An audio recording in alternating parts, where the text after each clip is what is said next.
I think there are all kinds of irrefutable good reasons why we need to be rethinking education at the moment in the light of many of the things that we've been talking about.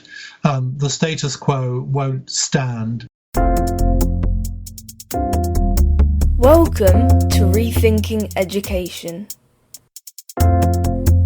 Education's critical friend. Hello, Rethinkers, and welcome to episode 16 of the Rethinking Education Podcast. Today, we welcome our first return guest to the show in the form of Professor Guy Claxton. Last year, I was fortunate to be able to read a sneak preview of Guy's sensational new book, The Future of Teaching and the Myths That Hold It Back. Initially, I invited him onto the podcast to discuss the book, but because this book marks a departure from the majority of Guy's work, we agreed that it would make sense to firstly have a more expansive conversation, mainly about our shared passion for learning to learn, and then for Guy to return a second time to discuss the book. And here we are. And what a book it is. Here are a few of the things that people have written about it. John Hattie, the well-known researcher and professor at the Melbourne Graduate School of Education, wrote, "So much simplistic nonsense is being touted about direct instruction and the knowledge-rich curriculum. It is great to see someone finally talking sense." As a practising cognitive scientist, Guy Claxton is perfectly equipped to take us beyond the familiar slanging match between traditionalists and progressives.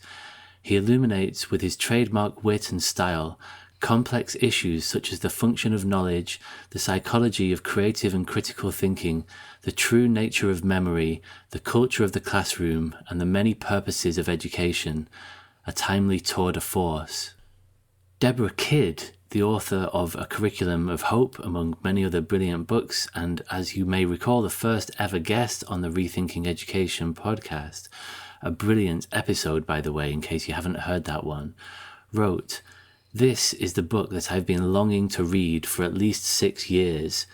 The surgical dismantling of myths and misinformation, the clarity of explanation of complex ideas, the clear examples from real schools, and the humour peppered throughout had me punching the air, laughing, and then thinking hard to process those aha moments.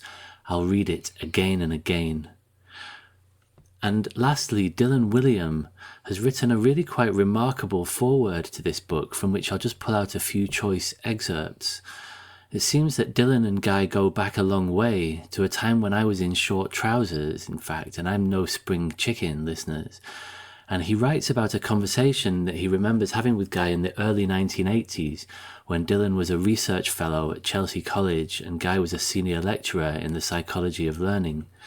Dylan writes, "I vividly remember talking to him about John Anderson's book on the architecture of cognition, a book that I thought might provide a theoretical framework for my PhD on children's logical thinking in mathematical investigations, and he pointed out patiently why it would probably not be of much help. I can remember to this day his judgment of the main thrust of the book as, in quotes, an idea whose time has gone," close quotes. Which is quite interesting because Guy and I spend quite a lot of time in this conversation today talking about the architecture of cognition. So it's obviously an idea whose time has not yet gone, but perhaps it really should start getting the message. Dylan goes on to write, "People are often surprised that I endorse Guy's work so strongly, but the truth is that we have very similar ideas about the purpose of education. The differences are mainly in our beliefs about the best ways to get there." He goes on to write, "In my own work, I've spent little time focusing on the goals of education and have instead focused on helping teachers do what they want and need to do. But as Guy makes clear in this compelling and powerful new book, supporting teachers to teach more effectively within an impoverished view of the overall purpose of education has real dangers, now more than ever. Indeed, while teacher-led approaches may well be appropriate where the goal is to ensure that students develop certain important, well-defined skills such as grammatical writing, accurate mathematical calculation, or scientific reasoning, claiming that all teaching should be of this kind is way too sweeping. Those who argue for the superiority of direct instruction, no matter what it is you want your students to learn, remind me of the drunk looking for his keys beneath the street lamp, not because that's where he dropped the keys, but because that's where the light is. How you teach has to be subordinate to what it is that you want the students to learn. What students know about the traditional school subjects is important, but their dispositions, how they react to challenges and frustrations, what they believe about people who hold different opinions and beliefs from their own, their determination to do good in the world, these are arguably much more important. And finally, Dylan points out that in his own Twitter feed, he says, I describe myself as a teacher, researcher, writer, mostly interested in the power of education to transform lives and how to do it better. And he closes by saying, I know of no better book about how this might be done than the one you hold in your hands. Close quote. So, without further ado, it gives me great pleasure to be able to bring you a sneak preview of Guy's book in the form of a long-form conversation that I really enjoyed and that I strongly suspect, or at least hope, will set the cat among the pigeons in a really interesting, necessary way.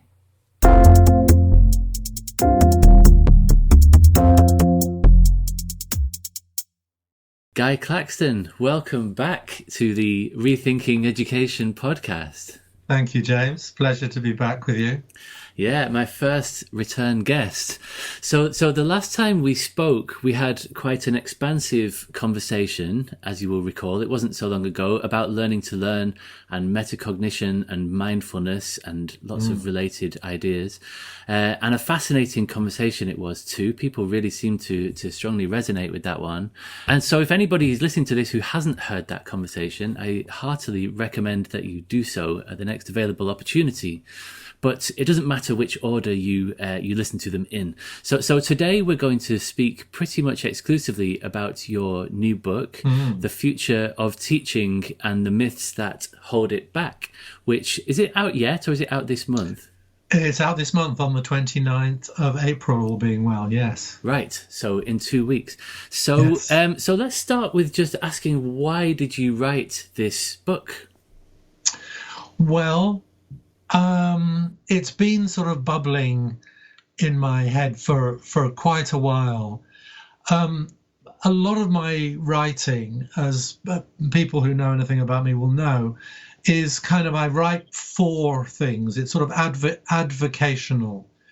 And I've just spent about 3 or 4 years putting together with a variety of collaborators a series of 4 books around what I'm now calling the learning power approach, which is a kind of an amalgam of worldwide initiatives about teaching in ordinary schools that can achieve both the objective of knowledge transmission and grades and university entrance and all those familiar things, and the systematic, deliberate, developmental cultivation of certain mental habits which will stand people in good stead for the rest of their lives, which I feel very strongly about, that education should now, anything that wants to call itself 21st century education, should be looking for ways to ride both those horses at once, not the old either or, but a bit of both and. And a lot of my writing has been in that kind of advocational mode, but I was also very aware that I was kind of puzzled by the intensity of the pushback against what seemed to me to be quite moderate and reasonable questions and explorations and suggestions and possibilities for achieving that kind of double-sided education. So it just sort of, it grew in me that somebody needed to take a good look at what lies behind the sort of the apparent, often quite surprisingly, alarmingly hostile response to anything that some people perceive as being child-centered or progressive, or there are a whole lot of boo phrases that people use, trendy, left-wing nonsense, and all that kind of thing. And it's like, where does that come from? Postmodern is one of the new ones that's been added to the boo list. Yeah, that's right. And so also the thing that struck me about this, particularly over the last few years, say over the last 5 years or so, that there's this sort of neo-traditionalist voice has been claiming something very important, which is that science is on their side. That they're claiming not only a sort of moral or educational high ground, but also scientific high ground. So, and I'm trained as a cognitive scientist. I have my DPhil from Oxford in experimental psychology. I know all that stuff. I read that literature, and I have another life outside education, which is publishing as a cognitive scientist. So I wanted to bring that side of me to bear on taking a good look at where this antagonism comes from. And that was really the stimulus. So the future, if you like, the title of my book comes in two parts. The future of education is the future of teaching, is the positive bit. It's like, what should that be? What should that look like? What values? How do a set of values and a set of pedagogical principles mesh together, if you like? But then, and the myths that hold it back is, well, why is that not happening?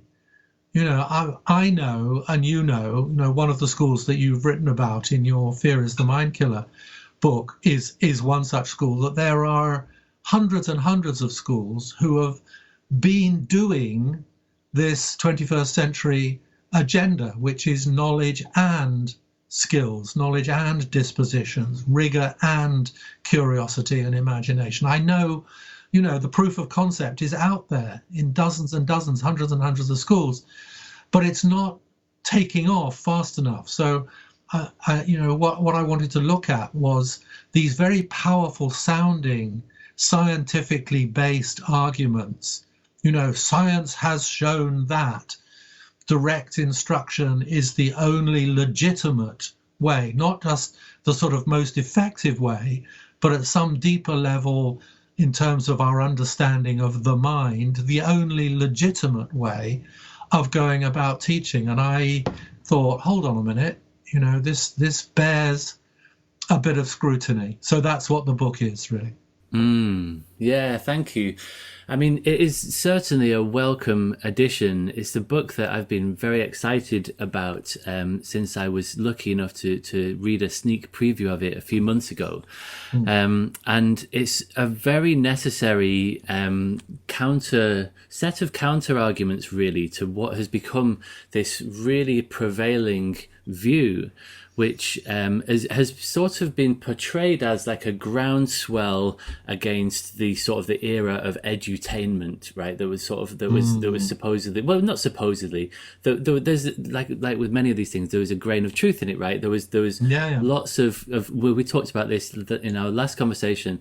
There were lots of quite flaky practices that have been quite popular, absolutely, in the past. Yeah.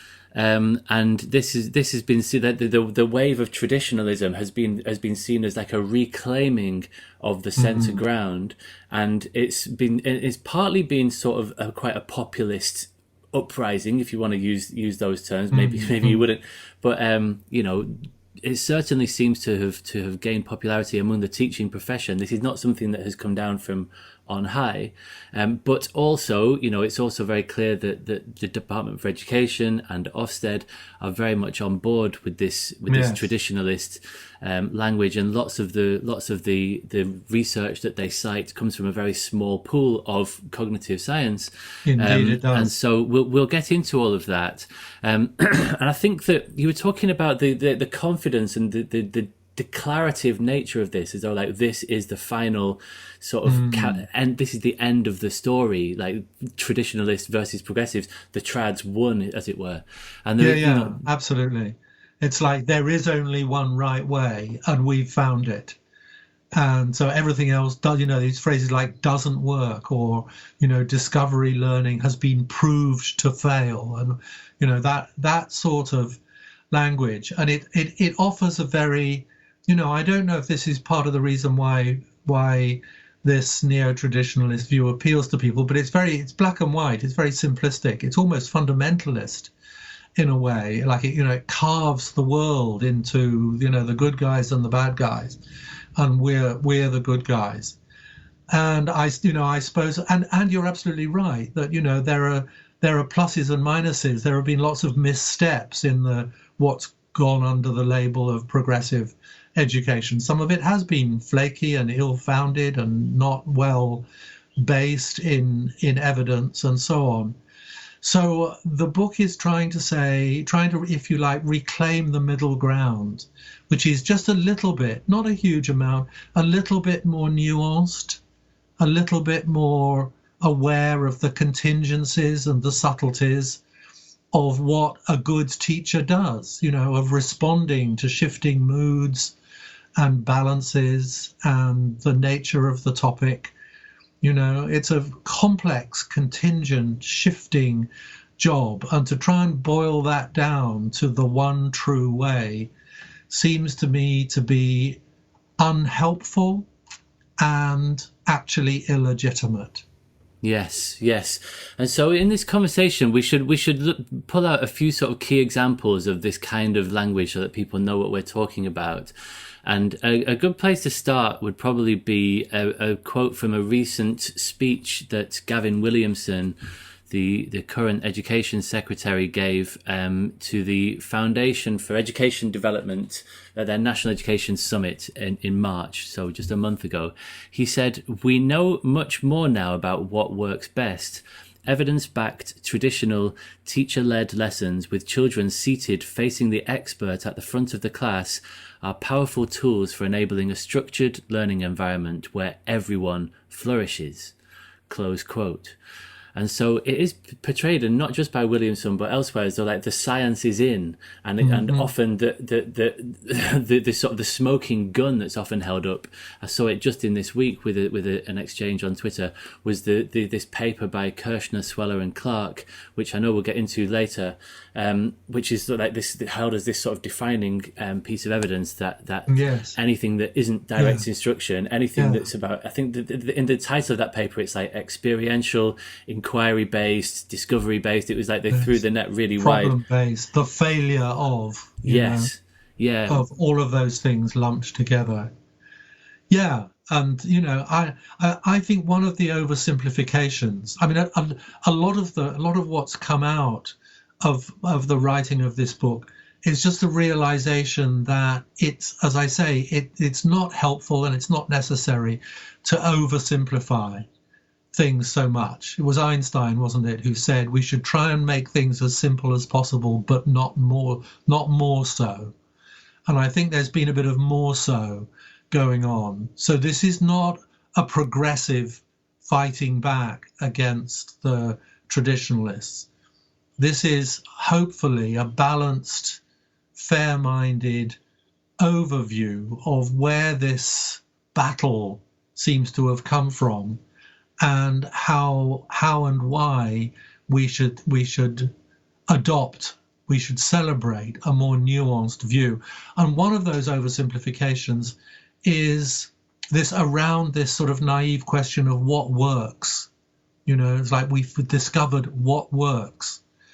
And I don't think that's sort of syntactically or semantically sound as a project, because you can't decide what works or what's best practice until you've said for what outcomes.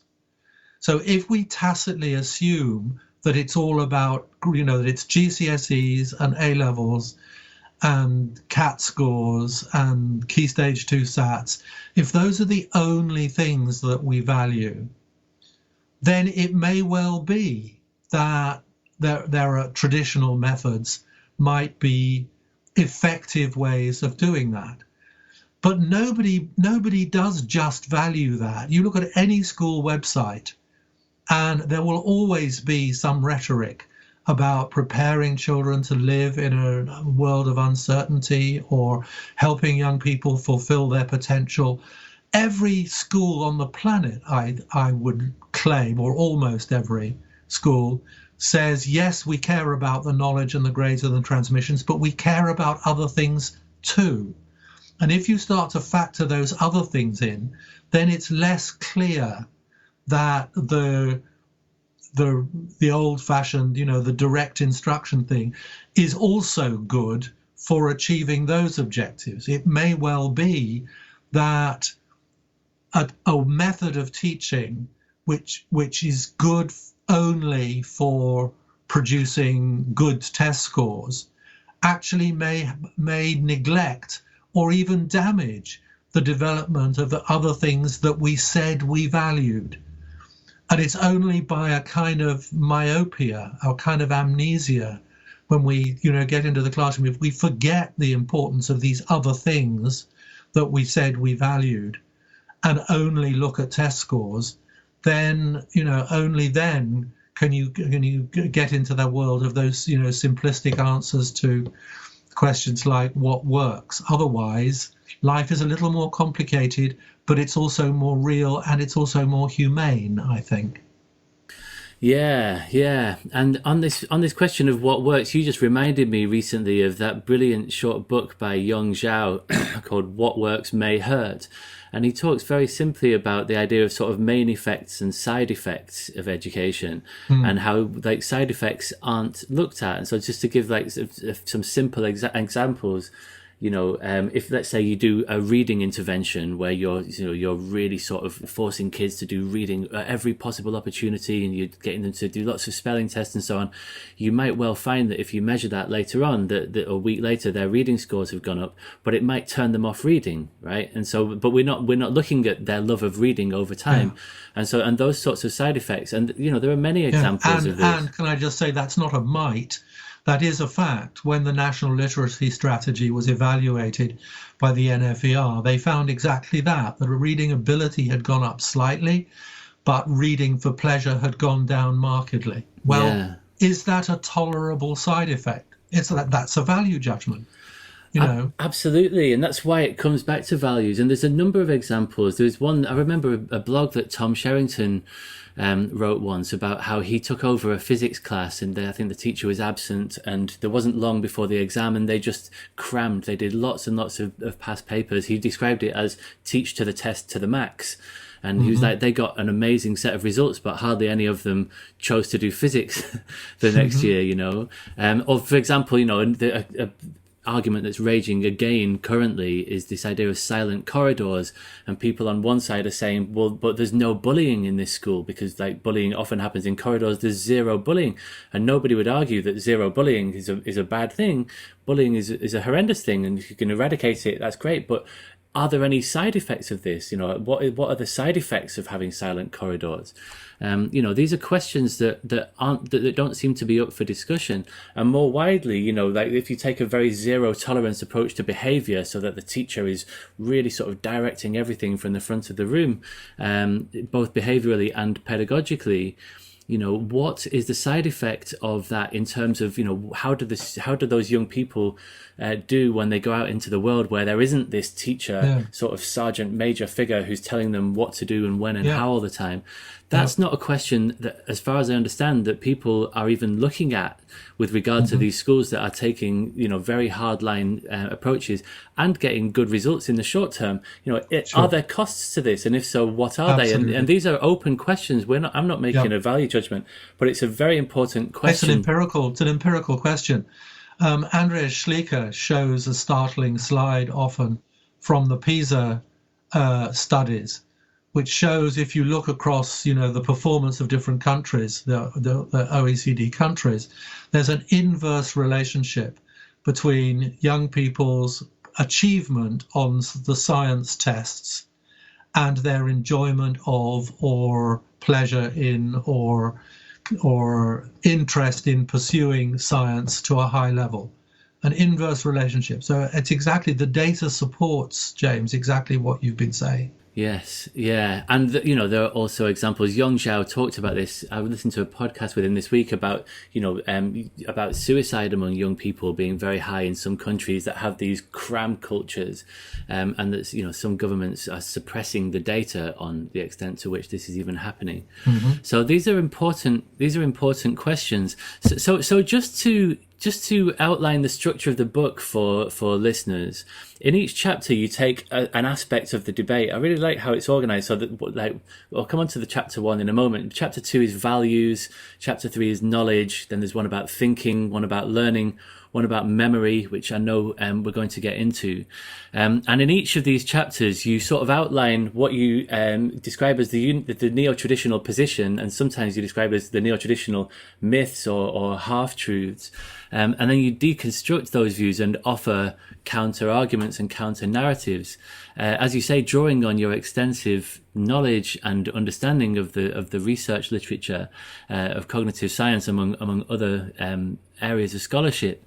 But it's a pleasure to read. It really is. And like you say, I do think that you've done a good job of making it very balanced and even-handed. And I think that even-handed approach comes across really strongly in chapter 1, where you start with what you refer to as the Punch and Judy show, or what other people sometimes refer to as like the education culture wars, to use slightly more grand terms, this idea of trads and progs and so on. And I think that you write about the prog-trad debate, or the prog-trad distinction, with more sort of sophistication and nuanced understanding than I have come across elsewhere. And so there's a couple of examples that I think it might be useful to pull out. There's a table in chapter 1 where you were talking about the differences between traditionalist and progressive views, and often it's quite a subtle difference in emphasis. So in traditionalism, there's an emphasis on knowledge. In progressivism, there's an emphasis on whole child development. Or in terms of character, in traditionalism, the character is about sort of like seen as like good behavior, being disciplined. And on the progressive side, character is seen as about having an adventurous spirit. Or in traditionalism, there's a focus on achievement. In progressivism, there's a focus on development. And you can see that all of these things are good, right? We want all of these things to be good. People on both sides have good. And I think you say in the introduction that, there are no bad actors here. The people on either side of this debate, have all got the best wishes in the world for young people. But what's interesting about the way that you frame this is that it lacks judgment. You can see the value in both sides. On the trad side, there's an emphasis on written literacy, often reading and writing, and on the prog side, there's an emphasis on talk and oracy, and some people sort of don't even like this talk of sides. In my last conversation with Kath Murdoch, she sort of said, I don't want to be on a side. Like there are, most people would say that they fall in the middle somewhere. But I do think that it's a useful distinction, the trad prog distinction, partly because there are sort of well-defined ideas. And what's interesting is that they cut across lots of different areas. So in terms of pedagogy, you've got sort of direct instruction versus, for example, inquiry-based learning. In terms of curriculum, you've got the canon and knowledge-rich, curriculum that's sort of taught and passing on the best of what's been thought and said. And on the other side, you've got, the child, expressing their own interest and having a co-constructed curriculum. And in terms of behavior, so these sort of trad and prog sort of ideologies cut across a whole range of different issues, and it is a very useful distinction to recognize that these different sets of ideas exist. I think that where it becomes unhelpful is when you become tribalistic and you just sort of say, I am a trad, I am a prog. That's where it sort of breaks down as an idea. And your position is sort of defined by what you disparage, or what you're against. Whereas I think I'm a kind of realist optimist. I want both and, I think that's the grown-up thing to want, is to want the best of both those worlds, and to question the presumption that somehow or other these things are antagonistic. Like, for example, and the sort of the misunderstandings that may underlie that this sense of competitiveness or incompatibility between these two things. So, for example, and this is leaping ahead a little bit, but some people say, it's like if you're going to teach skills, or what I would call dispositions, or 21st century skills, or something that are in the classroom, then that necessarily must compete for time and attention and resource with teaching knowledge. There's some necessary incompatibility, and that comes from this idea that teaching skills is the same kind of thing as teaching someone their times tables. But actually, it's a different kind of learning. The cultivation of dispositions, the disposition to curiosity or creativity or attentiveness or resilience or whatever it may be, these are habits of mind that are grown slowly, that are cultivated by the way you're doing what you're doing. So I talked in the previous conversation about this kind of my guiding image these days is of the kind of the levels of flow in a river. And these different kinds of learning are all going on simultaneously in the classroom. On the surface, the knowledge is very visible. We can see what's going on at the knowledge level. But sort of further down in the river, you have things that are a bit more slippery and a bit more slow to evolve and to develop. And those are the things like, those are the 21st century skills. They're the skills at collaboration or metacognition or whatever it may be. So it's not a matter of, we have to lop off 10 minutes of Shakespeare in order to do 10 minutes of learning to learn. That's just a misunderstanding of the kinds of learnings that are involved. It's a layered approach rather than a competitive approach. And if you start with that different metaphor, then that problem disappears. The problem becomes one of what kind of pedagogy, what kind of layered pedagogy enables us to accomplish or pursue those different aims, goals, objectives simultaneously in the same room at the same time. Yes.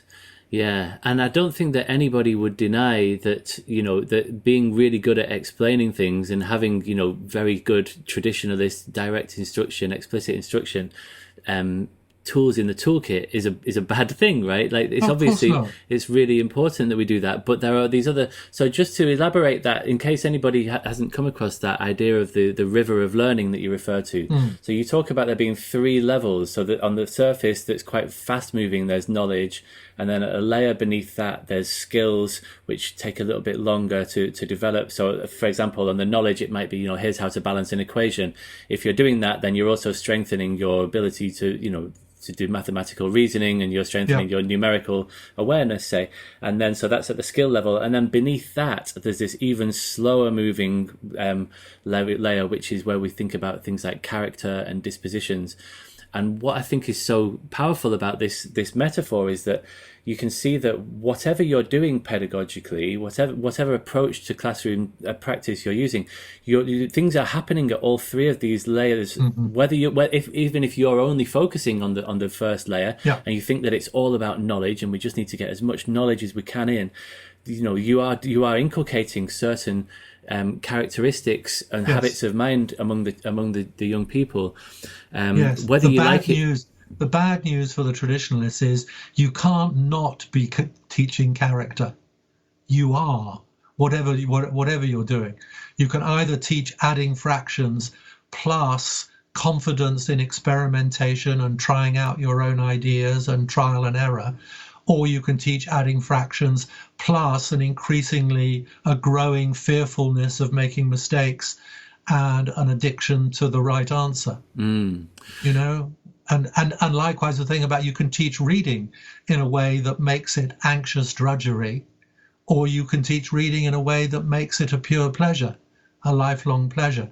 So it's the necessity is to bring our awareness to what's going on at that other layer all the time in the classroom, however traditional or progressive or whatever it looks like, and to say, are the habits which I'm implicitly encouraging down at the bottom of the river, are they the ones that I really think are going to stand youngsters in the best stead when they go out into the big wide world. Yes. Yeah. And that's the choice. And even here, I think that your treatment of this is very even-handed, because you know, somebody listening to this might think, oh, they're just implying that all the character traits that are developed through traditionalism are bad, like compliance and obedience, and all of the character traits that are developed through progressivism are good, like being independently spirited and questioning and critical and so on. But there's another table which, if I may, I'll share it briefly, because I think it's very powerful, and this is from chapter 2. The chapter about values, and you talk about the habits of mind that are considered to be the bright side and the shadow side of both traditionalists and progressives. So on the traditionalist side, the habits of mind that are bright, the bright side are things like we're creating young people who are knowledgeable, studious, industrious, disciplined, conscientious, independent readers and thinkers, and they're dispassionate, for example. They've got a love for the knowledge. And the shadow side of traditionalism, you describe things like being, these young people might turn out to be unimaginative. They might turn out to be what you refer to as certaholics, so people who sort of like addicted to certainty, young people who are credulous, who are dependent, who are extrinsically motivated. We might include compliant in that list, disputatious, and so on. And so we can see that's a nice way of putting it, the bright and shadow side of traditionalism. And then I'll just do the same thing for your treatment of progressivism. So on the bright side of progressivism, we have things like curiosity, collaboration, imagination, self-reliance, empathy, resourcefulness, intellectual humility, something that I certainly talk about a lot. So I can certainly see my own biases playing out in this table. And then on the shadow side of progressivism, we have, if we teach in this way, we're going to create young people who are self-indulgent, who are undisciplined, irresponsible, feral, flighty, undiscerning, flaky, And so I think that this is a very balanced view where you seem to have sort of zoomed out, and you're saying, like, we can see this thing from both sides. And actually, when you do that, it just becomes really obvious that the only sort of adult, sensible approach to this is one of balance, the Aristotelian, approach to the middle way. It's obvious that there are pros and cons on both sides, and that if you go too far in one direction, you're going to sort of accentuate, one side against the other. Yeah. And when the trouble comes when you're locked in to a tribal, when you have a tribal identity, and this happens to progressives as well as traditionalists, you only see the bright side of your side and the shadow side of the other side. So you don't give if you're locked into being a progressive, you're all for the curious and the collaborative and the imaginative and the self-reliant.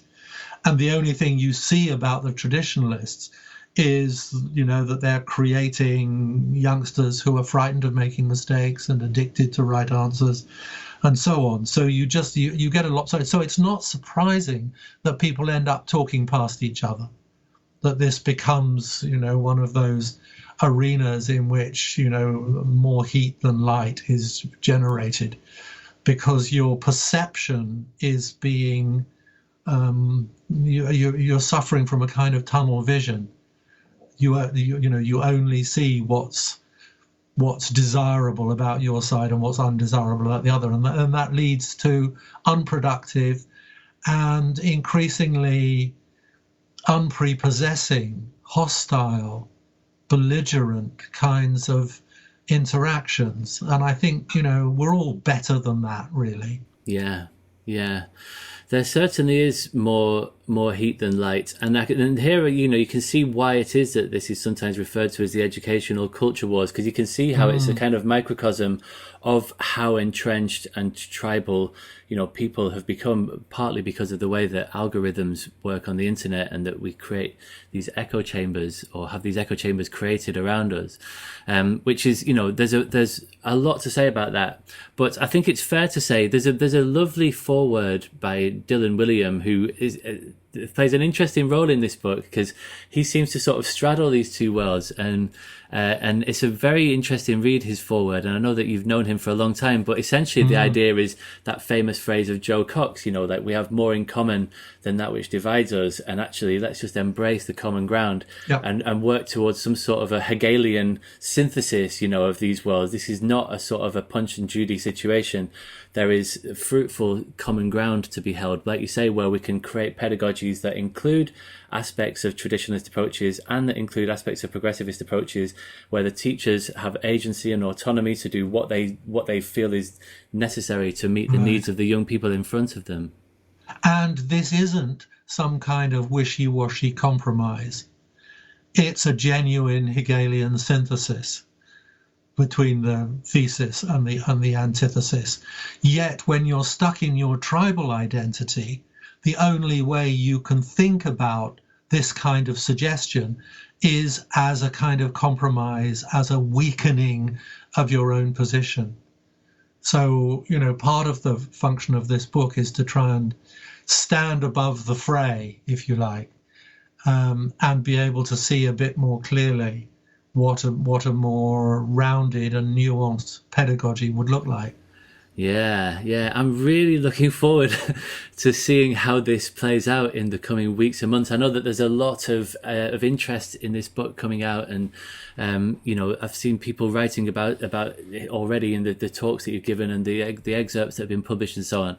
So I'm really looking forward to seeing how this plays out, and I dearly hope that this can build a coalition of people in the thoughtful sort of middle of this, who don't identify strongly with one tribe or another, which, those people are in the minority, although they're very vocal. But there is a silent, thoughtful majority in the middle who I think are very interested in realizing this synthesis that you describe. And those are the people who this book is written for. I don't think my book will be of much interest to people who are completely plugged into their tribal identity. The important job that my book tries to do is to give back to teachers who have been a bit browbeaten by these very strong claims of the scientific mandate for a single method of teaching, to give back to them their confidence in the nuance, in the multiplicity, the need for flexibility in teaching. So I want to be talking to and encouraging the 95% of the teachers, the world's teachers, who are open-minded about what a 21st century pedagogy would look like. And what it would be like. And I think, and there will be other people from both wings, from both progressive and traditional wings, who are going to disparage the book, and I will happily live with that. Yeah, of course. Well, some people do very well out of taking a strong position, don't you? And it's often hard to persuade somebody to take a view when their income depends on them not doing so. Okay, so let's get into knowledge. The first one, which is obviously very central to lots of thinking around this neo-traditionalist way of seeing things. So there are a number of sort of points and counterpoints that you outline in the book. Let's start with this idea of facts and the extent to which knowledge is synonymous with facts. So just as an example, there's a quote from a famous book, which I don't know whether this was sort of consciously, whether there was the book by Daisy Christodoulou, 7 Myths About Education. Yeah. I don't know whether that was in your thinking when you sort of, this is called the myths that hold it back, whether this was a sort of a counter myths thing. But in that book by Daisy, so she says, long-term memory is capable of storing thousands of facts, and when we have memorized thousands of facts on a specific topic, these facts together form what is known as a schema. If we already have a lot of facts in a particular schema, it's much easier for us to learn new facts about that topic. The aim of fact learning is not just to learn one fact, it is to learn several hundred. And then she gives an example. So, for example, learning the dates of 150 historical events from 3000 BC to the present day, and learning a couple of key facts about why each event was important will be of immense use, because it will form the fundamental historical schema that is the basis of all historical understanding. That's the end of the quote. So what's your take on this? They say the extent to which knowledge is presented as just a vast repository of factual information. It seems to me, I mean, there's a lot that we could say about that, but it just seems to me not to do knowledge justice, to reduce it to to see it as a collection of facts, and to then finesse everything that's interesting about understanding. It's interesting that some of the more rigid writings in this neo-traditionalist view, they talk a lot about knowledge, but they don't talk much about understanding. Actually, you can look at the indexes in some of these books, and there's nothing about understanding or comprehension. And that's again, I think it's unfortunate oversimplification. Knowledge comes in many forms. There's knowing how, there's knowing that. There are maxims. There are forms of intuitive expertise that you can't explain. There are memories and impressions. There are the knowledge that is contained in intuitions, or the knowledge that is contained in aesthetic reactions to things. I mean, in my life as a cognitive scientist, I've written several books about non-intellectual forms of intelligence, or, a recent book is called Intelligence in the Flesh, yes, which is about the epistemological validity of bodily feelings and intuitions. They are part of cognition. Can you explain what you mean by epistemological validity? For my benefit as well as for listeners. When I'm watching a good play, a good drama on the television, I am being told things, but I'm not experiencing them in an intellectual way. I am receiving those teachings, if you like, through other media. I say I was touched by something. I was moved by something. Now, being touched and moved by things, by a poem or by a picture or by a drama, these are valid. These have meaning. They're full of meaning, pregnant with meaning, which I may or may not be able to unpack. As my wife and I are on the bus driving, back, going across London to our flat after having been to a good play or a good movie, we're struggling to unpack and articulate what it is that touched us or moved us about the presentation. What have we learned? What have we been taught? And to kind of treat the whole domain of knowledge as if it were necessarily explicit, discrete in the sense of separate, cut and dried. And it's almost like knowledge it's like a sort of, a lorry load of bricks dumped on your front lawn, right? It's like this sort of mass of facts. And then in that quotation from Daisy, it's almost as if, it's like, and then a miracle happens. If you dump enough bricks on your front lawn, they will magically turn themselves into a house.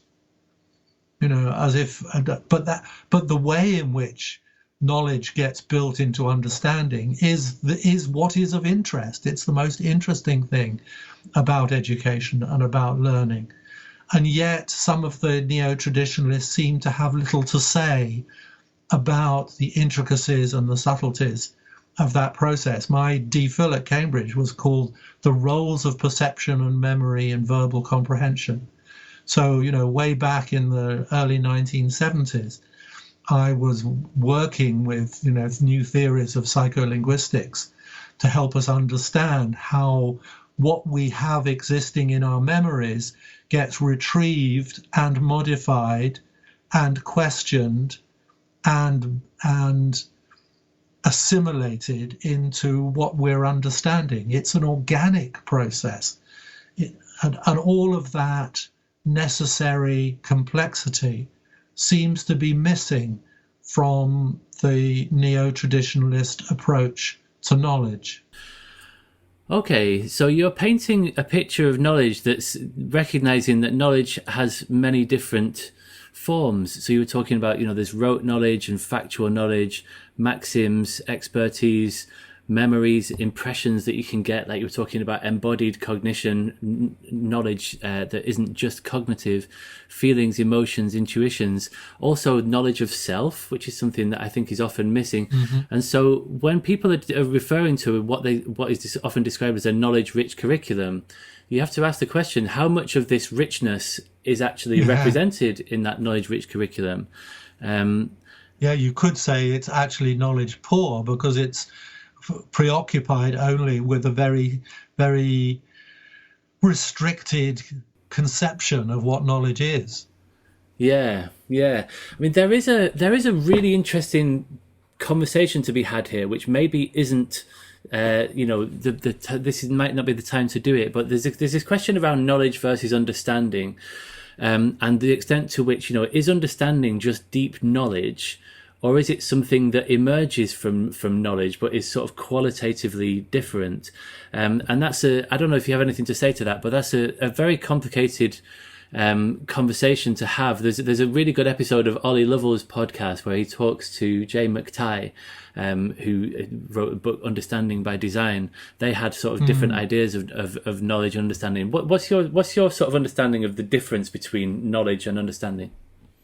Well, it's such a tangled web, really. It's difficult to know how to get into it. I mean, knowledge, for me, the word knowledge is at one level. I mean, it's a slippery concept. That's the trouble. It means lots of different things to lots of different people. For example, in the foreword that Dylan, my old friend Dylan Williams, wrote for my book, one of the things he does is he muses on the fact that perhaps he should have been more explicit about the fact that to him, the most important aspect of the knowledge that we deal with in schools is not knowing that, but it's knowing how. It's what the cognitive scientists call procedural knowledge. Yeah. Yet you don't get much sense of that from a lot of the neo-traditionalist writing.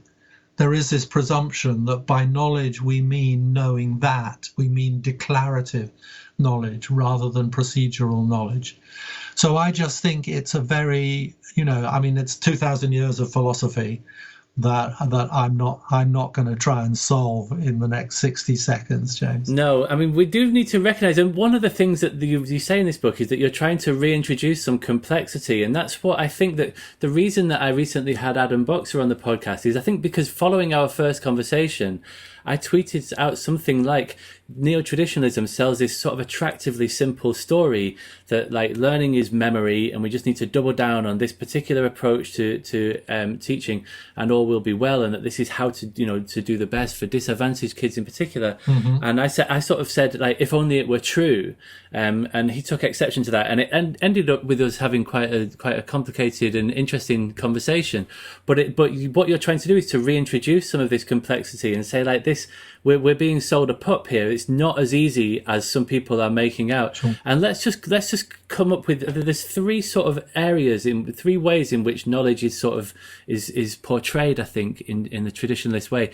So one is the idea that the ability to think about something emerges naturally from knowing lots about that thing.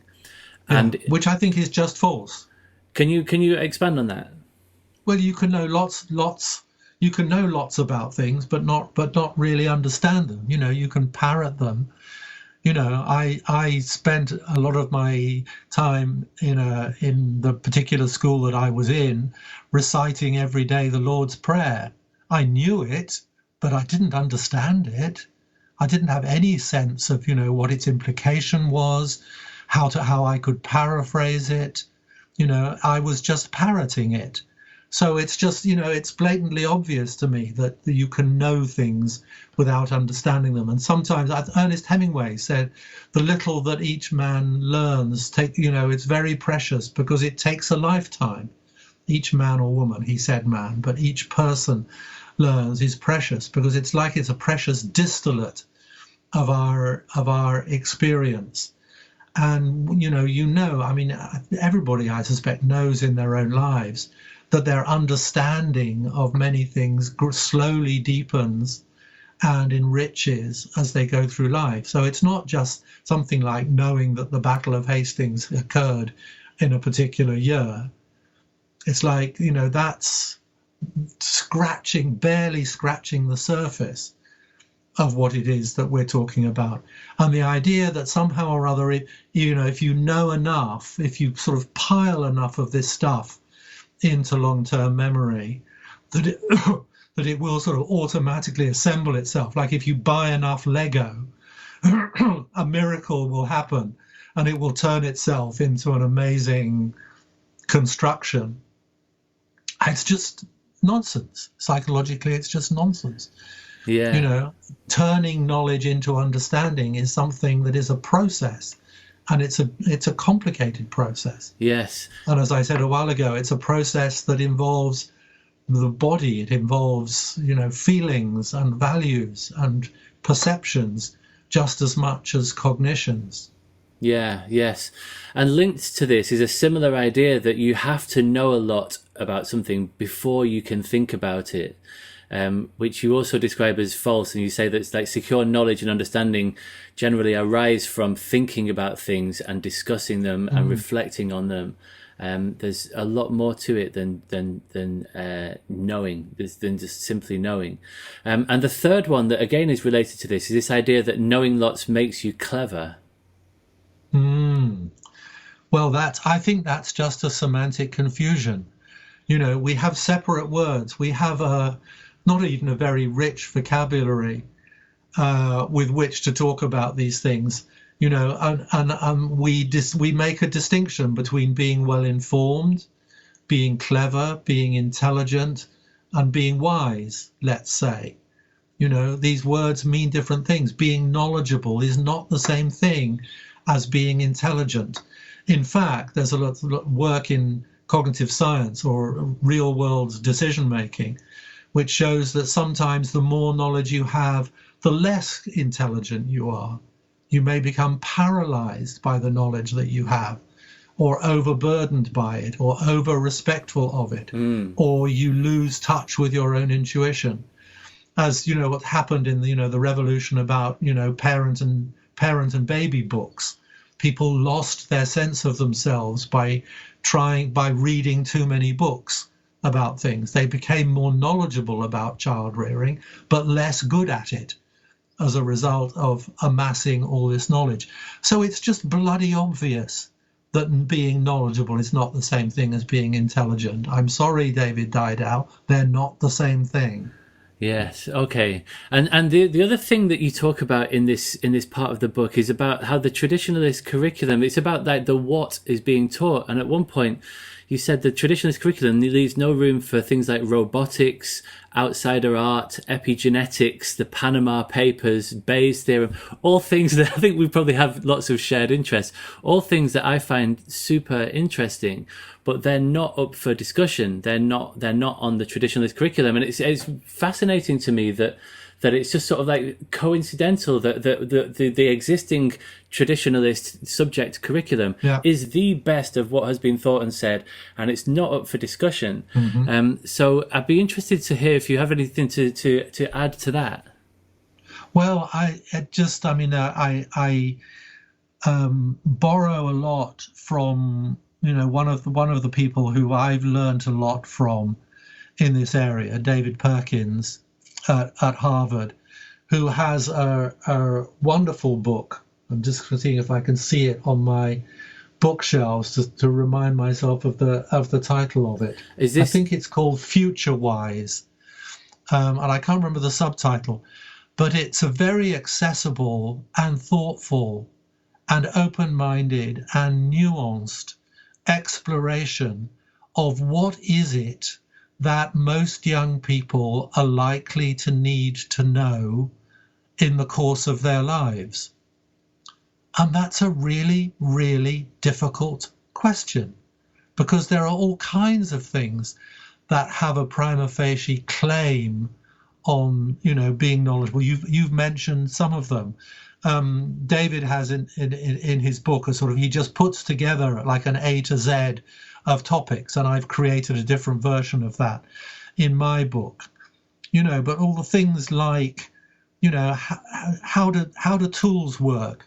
Lots of tools in everyday life, practical knowledge of, how your toilet works, or, how your fridge works, or how your bicycle light works. What about democracy? Surely we all ought to know something about democracy. What about blockchain? I don't know much about blockchain, but I know it's a damn important thing. Yeah. And, and I would want my children to know a bit about it. What about financial dealings and the financial collapse and the credit crunch? What about neuroscience? What about big data? There was a conference at Stanford that I write about in the book a little while ago, which was where they were exploring how important an understanding of all the interesting and potentially worrying things that can be done with big data, that you can make perfectly accessible to children. So I think there are all kinds of things that I would think, if I stand back from the curriculum and take a fresh look at what it is, if I had children, which I don't, what it is that I would think would be, in their knowledge backpack. And we're just talking about knowledge here, not even skills and dispositions and that stuff. The stuff, the sort of Hersheian, what is it that it would be useful for them to have some understanding of and some knowledge of? I think a lot of the time-honored, timeless verities of the curriculum would fight very hard to hold their place in the curriculum if you started from that fundamental question. Yeah, I would love to have that conversation and to open that up. I mean, there's so much that we could say about this, but I know that there's a lot to get through in this conversation. But there's a really interesting treatment of Hirsch's work in this chapter, and of Michael Young, who you're also critical of in really interesting ways. But I think that the essential point here is that to simply assert that the content of the traditional curriculum as it currently stands is all that young people need is just not really okay. It's not acceptable. It seems to be quite lazy, and it's just sort of quite convenient that we're already doing the best possible job we could do. We just need to jolly well keep on with the show. Yes. There are some fascinating and I would argue urgent questions to be had here. And for me, and this won't come as a surprise to you or to any listeners, the most important knowledge of all is knowing how to learn stuff under your own steam, like knowing what your strengths are and knowing what to do when you don't know what to do and all of that stuff. Having those dispositions towards being happy with uncertainty and having a questioning and critical mindset, that kind of knowledge that's about character building is gonna be so much more useful to young people in the future than knowing 150 dates from history embedded into their long-term memory. As valuable as that may be, it's not a be all and end all thing.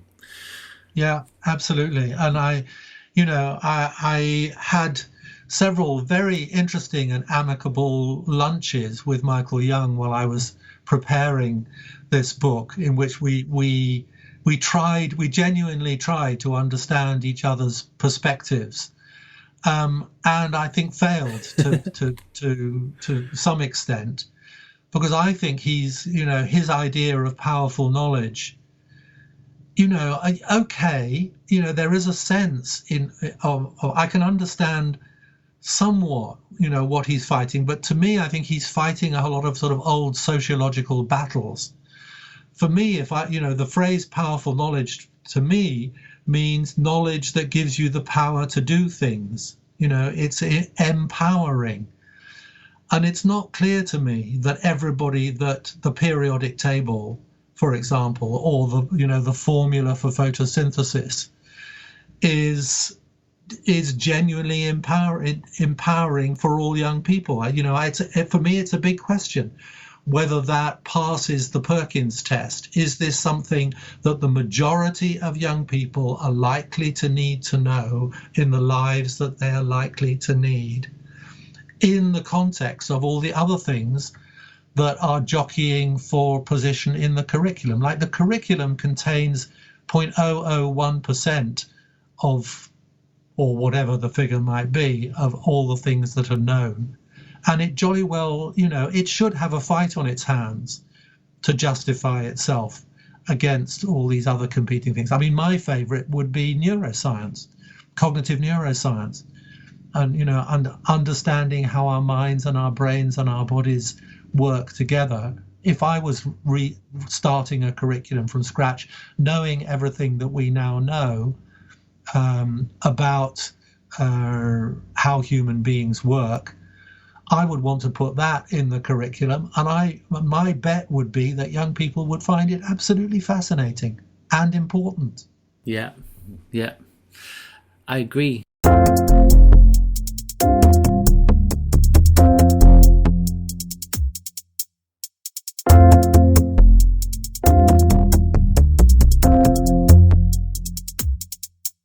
Right, let's move on to memory. This is also, a cornerstone of traditionalist or neo-traditionalist rhetoric and understanding as to, what the science tells us about how best to teach. And often we hear this word, the cognitive architecture of the mind, which is really central to the argument. And earlier I mentioned that paper by Kirshner, Sweller and Clark, 2006 paper, which I'll quote from it briefly, because I think that this is going to give a very sort of clear idea as to what it is that it's probably the clearest sort of expression of this view. So they write, based on our current knowledge of human cognitive architecture, minimally guided instruction is likely to be ineffective. The past half-century of empirical research on this issue has provided overwhelming and unambiguous evidence that minimal guidance during instruction is significantly less effective and efficient than guidance specifically designed to support the cognitive processing necessary for learning. Human cognitive architecture is concerned with the manner in which our cognitive structures are organized. Most treatments of human cognitive architecture use the Atkinson and Shiffrin sensory memory, working memory, long-term memory, the so-called tripartite model, as their base. Long-term memory is now viewed as the central dominant structure of human cognition, and it goes on to say the architecture of long-term memory provides us with the ultimate justification for essentially direct instruction. Close quote. Well, where do we start? I think the place that I want to start in thinking about memory is the role of metaphor. Memories, through the history of people thinking about memory, from Plato forwards, and I wrote about this a long time ago, has revolved around what kind of metaphor, what gives us a handle. This is the way science progresses.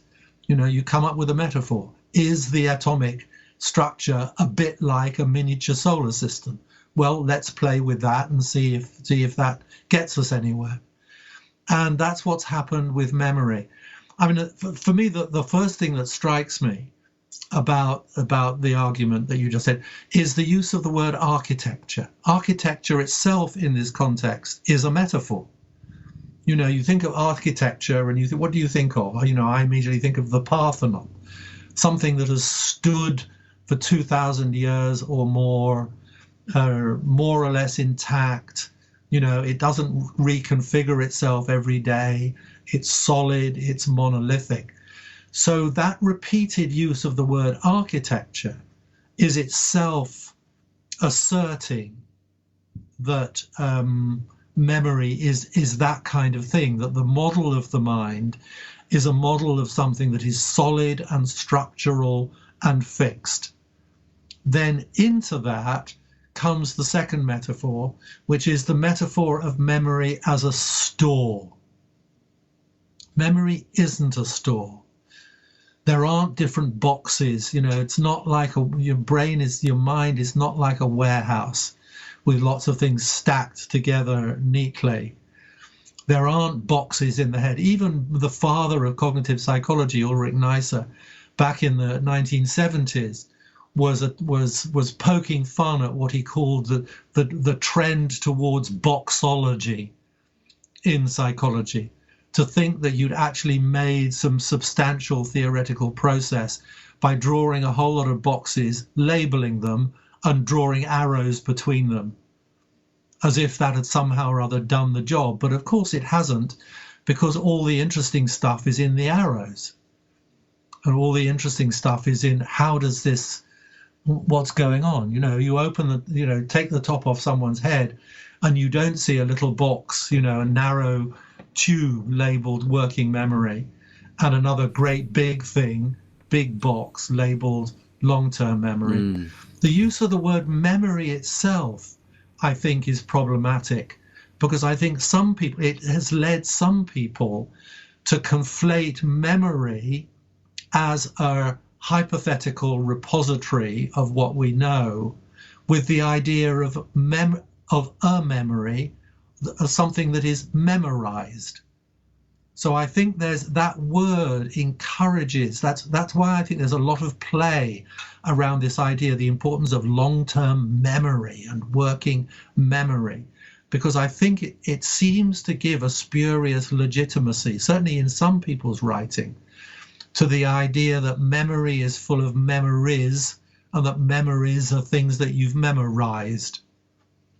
And that's just bad science. It's like it's shoddy use of language to slide between those different meanings. Yet I fear some of the neo-traditionalists have been doing exactly that kind of sliding. That's why the concept of memory as a store seems to have captured their imagination. But if you look, I again had several meetings. The preparation of this book was a delight for me, because it enabled me to have conversations with people who I hadn't spoken to for a long time, or had never spoken to but wanted to speak to. And one of them was Alan Baddeley, who's the surviving godfather of working memory. Now, even since the late 1900s, the model of memory that he's worked with, he is the memory man. His autobiography is called Working Memory, because he's been working at memory for his whole life. For the last 20 or 30 years, that simplistic idea, that picture that Daniel Willingham, I think, rather unfortunately used in one of his books and labeled it just about the most simple model of the mind that you could have. Yeah. Well, Dan, I think that's, this is the Einstein error. I think it's, we should make things as simple as possible, but not more so. And I think that model makes memory more simple and has been rather mischievous in leading people into this idea that somehow or other everything has to be squeezed through this narrow vestibule called working memory, and that if there's too much of it, then you overload cognition. And then there comes this bit of the argument that I still don't really understand, which says, but if you've crammed lots of stuff into long-term memory, somehow that makes the constriction of this tube matter less. Now, so where's the model behind that? Now Alan Baddeley could probably give you a much more complex and nuanced answer. His model of memory now has a whole lot of different elements to it, not just the simplistic one that has been sold to teachers as being the definitive model. And it's still a work in progress as far as Alan is concerned. And he's, even older than I am, and is still going strong, researching these topics up at the University of York now. He's had to introduce something that he calls the episodic buffer, which is separate from working memory, but it's a way in which things can access long-term memory without going through working memory.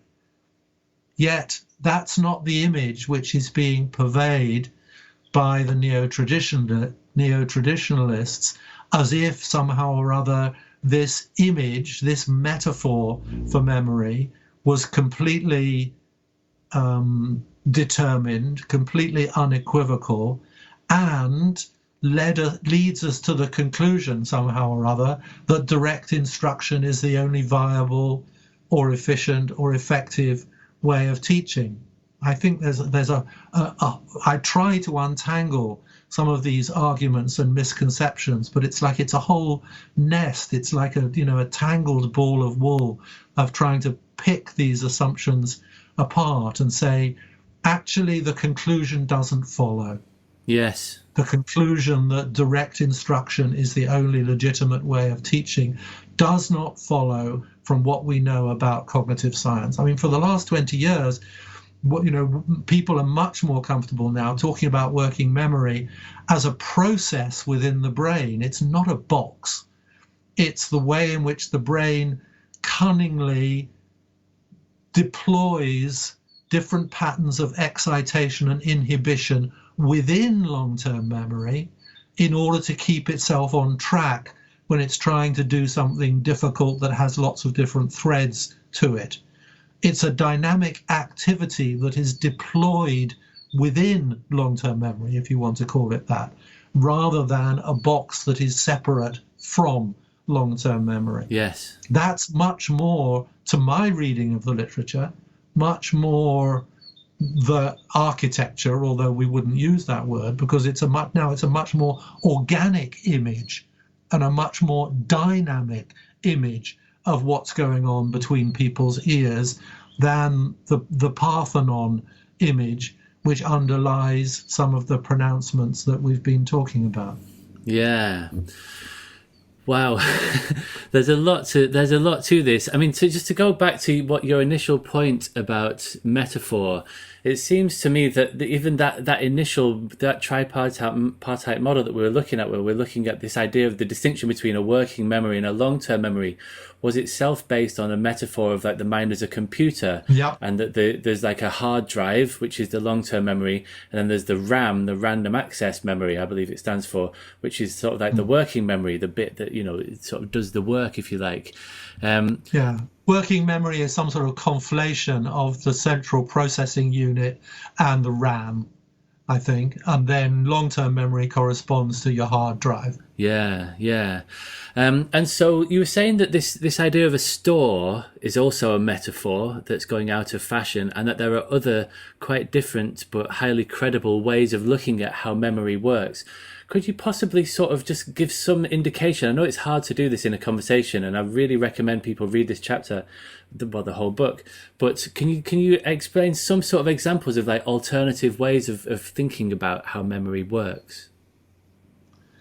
Well, I've alluded to it already. I'm completely convinced that we make more progress. We get closer to saying things that are accurate and useful if we talk in what Donald Hebb, a great psychologist who wrote an incredibly formative and prescient book in 1949 called The Organization of Behavior, what he called conceptual nervous system language. Of course, the brain itself is far too minute and far too complex to unpick. But if we talk in a kind of biological language about what's going on in the brain, we get closer to being able to think about concepts like the difference between knowing and understanding. For example, when I was doing my studies, in my graduate studies, the distinction between declarative and procedural knowledge was very important, like two different kinds of memory. But actually, when you look at the brain, there isn't a store of things called declarative knowledge. All there is a whole lot of neurons that light up from time to time. And sometimes when they light up, you have the experience of knowing something, of knowing that the capital of France is Paris, right? But that doesn't mean, it's naive to suppose that there is a little kind of ticket or a little something or other inside your head which corresponds directly to that little piece of knowledge. The brain isn't, we're back to the issue of facts. The brain isn't a collection of facts. It's an incredibly complex, tangled network of inherently active biological material. And now if we try and model that, we get a bit closer, I think, to being able to say interesting things about what's going on in people's minds when they're learning. When we can talk about, people talk a bit loosely these days about having dopamine moments or serotonin moments or having an amygdala hijack. There's a way in which this language can be trivialized and debased. But we know a lot more than we did, when back in 1968, when I was finishing my undergraduate degree and Atkinson and Shiffrin were coming out with their model of memory. We know a lot more now, and we can get closer to the actual biological machinations of what's going on in our brain minds than that old model, which is well past its sell-by date. Yes, yeah. I mean, I think that maybe the simplest way to put it is to go back to that idea from Neisser about boxology. Like, there are no boxes in the brain. If you look at what's going on in the brain, it's like this insanely complicated, dynamic, moving process. And one of the things that's often missing from, that boxology approach is the concept of time. Your working memory is tied up with the idea of attention. It's the sort of this attentional space, and that moves through time. And so if you think the working memory is limited to 7 bits of information, and then it becomes overwhelmed and you're overloaded, how then can you watch a film in which this 3 hours long, where loads and loads of stuff happens, and all of that stuff passes seamlessly through this supposedly tiny little bottleneck that becomes so easily overwhelmed.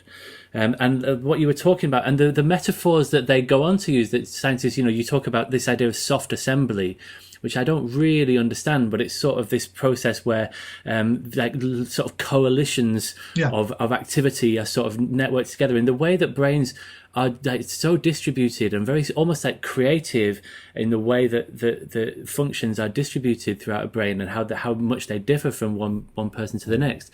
We're not talking about something that's simple here, but I do want to try and keep the conversation on something that's, we could go into some very technical level stuff, but I'm very aware of we're wanting to talk to busy teachers here who haven't got lots of time to be understanding these new sort of complex ideas of transient patterns of functional connectivity and stuff. We're going to lose people if we start to use the language of cognitive science when we're talking about memory as it relates to the learning of children in classrooms.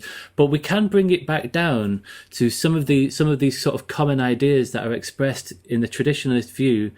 So one of the things that you say in the book is you say that there's this idea that everything that we learn has to go through this limited capacity short-term store. And you say, no, it doesn't. Could you expand on that?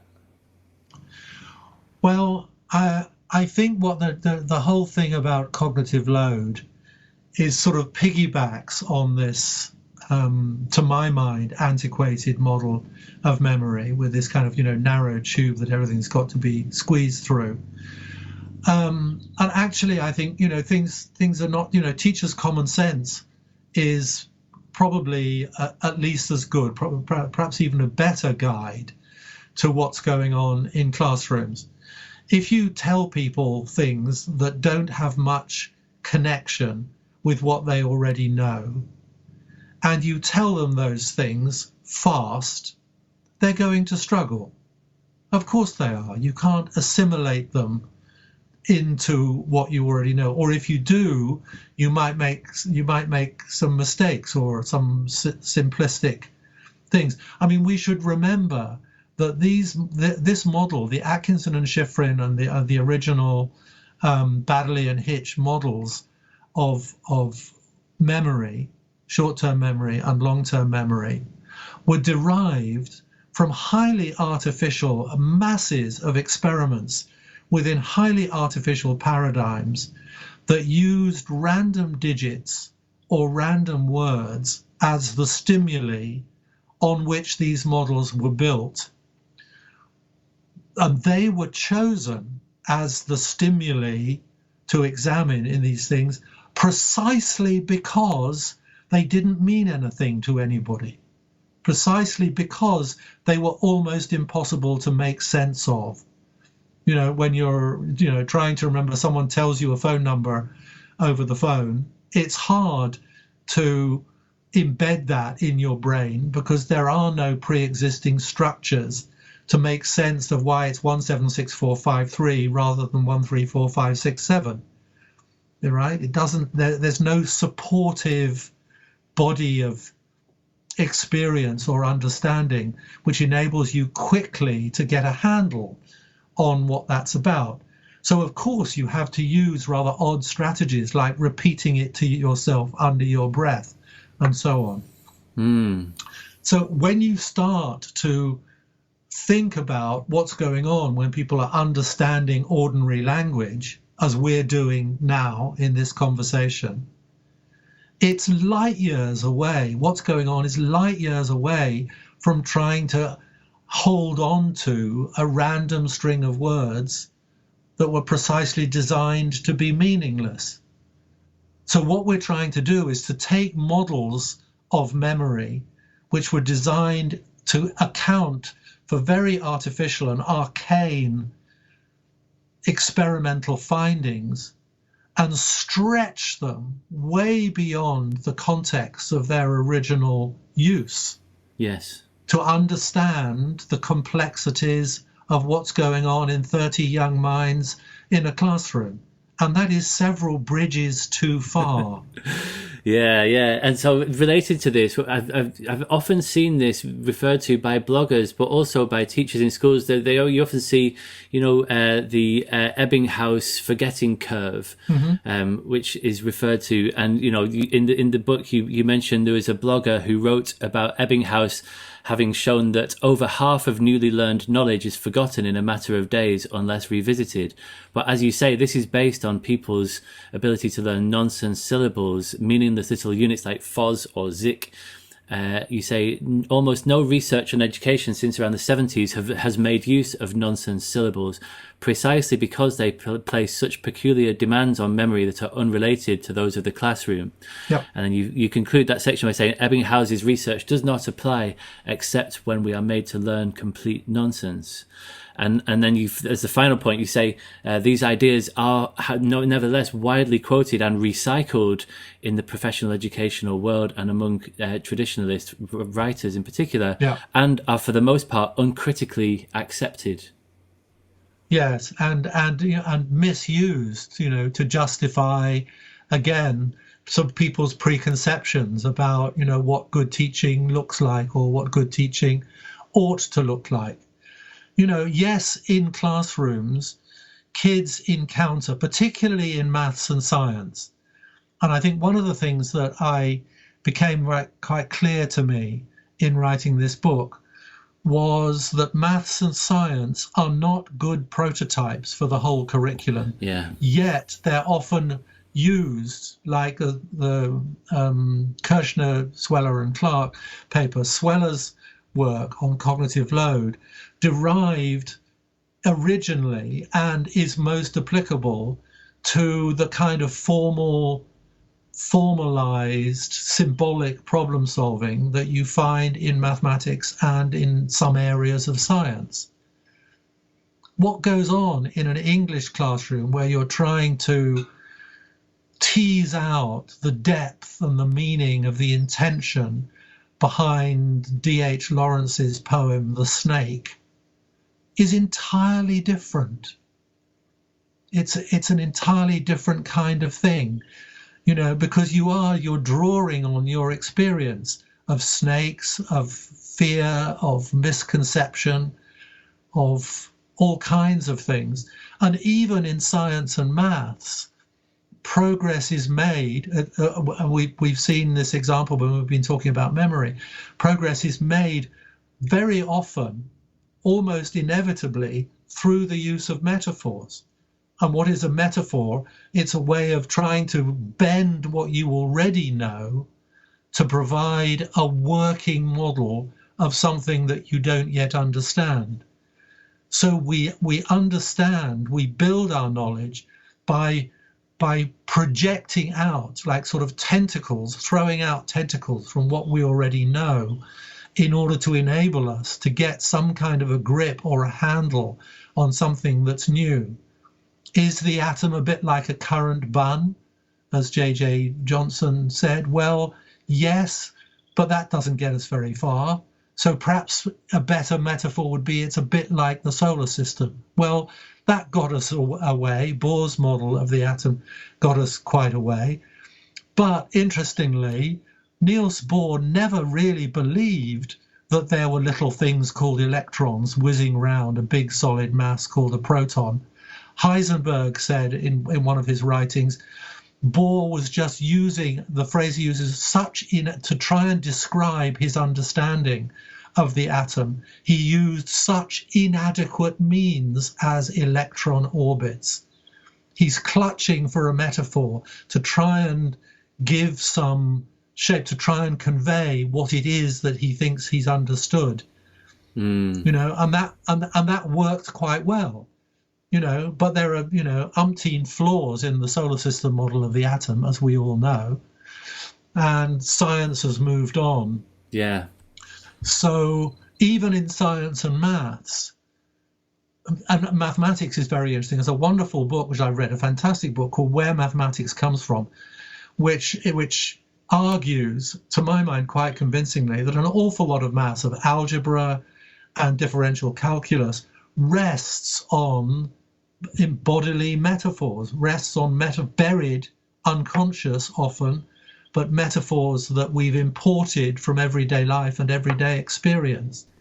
Yes. So to bring this back to the classroom, we talked about how these ideas, the metaphors, the language that's being used to describe how memory works is oversimplistic and maybe several bridges too far. Let's bring this back to the classroom, just to reiterate the traditionalist sort of line. There's essentially sort of 4 parts to it. So we've got number 1, the more information you can get into the long-term memory, the less cognitive load there is, and therefore the more effective the young people are able to learn. Number 2, the best way to get information into the long-term memory quickly and efficiently is through direct instruction. Number 3, the best way to make sure that information is retrievable through long-term memory is through frequent tests and repetition. And number 4, therefore, direct instruction is the best way to teach QED. Yeah. So where does this, at what point or points does this argument fall apart in your view? Well, we've been talking about lots of the ingredients for that, James, haven't we? But I think it's that model, that understanding applies only under particular circumstances, yet it is presented as if it were the be-all and the end-all of our understanding about learning and memory. So there are places, of course, there are contexts, there are groups of learners, there are topics, there are purposes of learning where telling people stuff and getting them to rehearse it might well be necessary and efficient. But that doesn't mean that therefore the more of that in more and more places, the better. That model doesn't apply to someone training for 100 meters freestyle place in the Olympics. It doesn't apply to most of what passes for learning and understanding out there in the big wide world.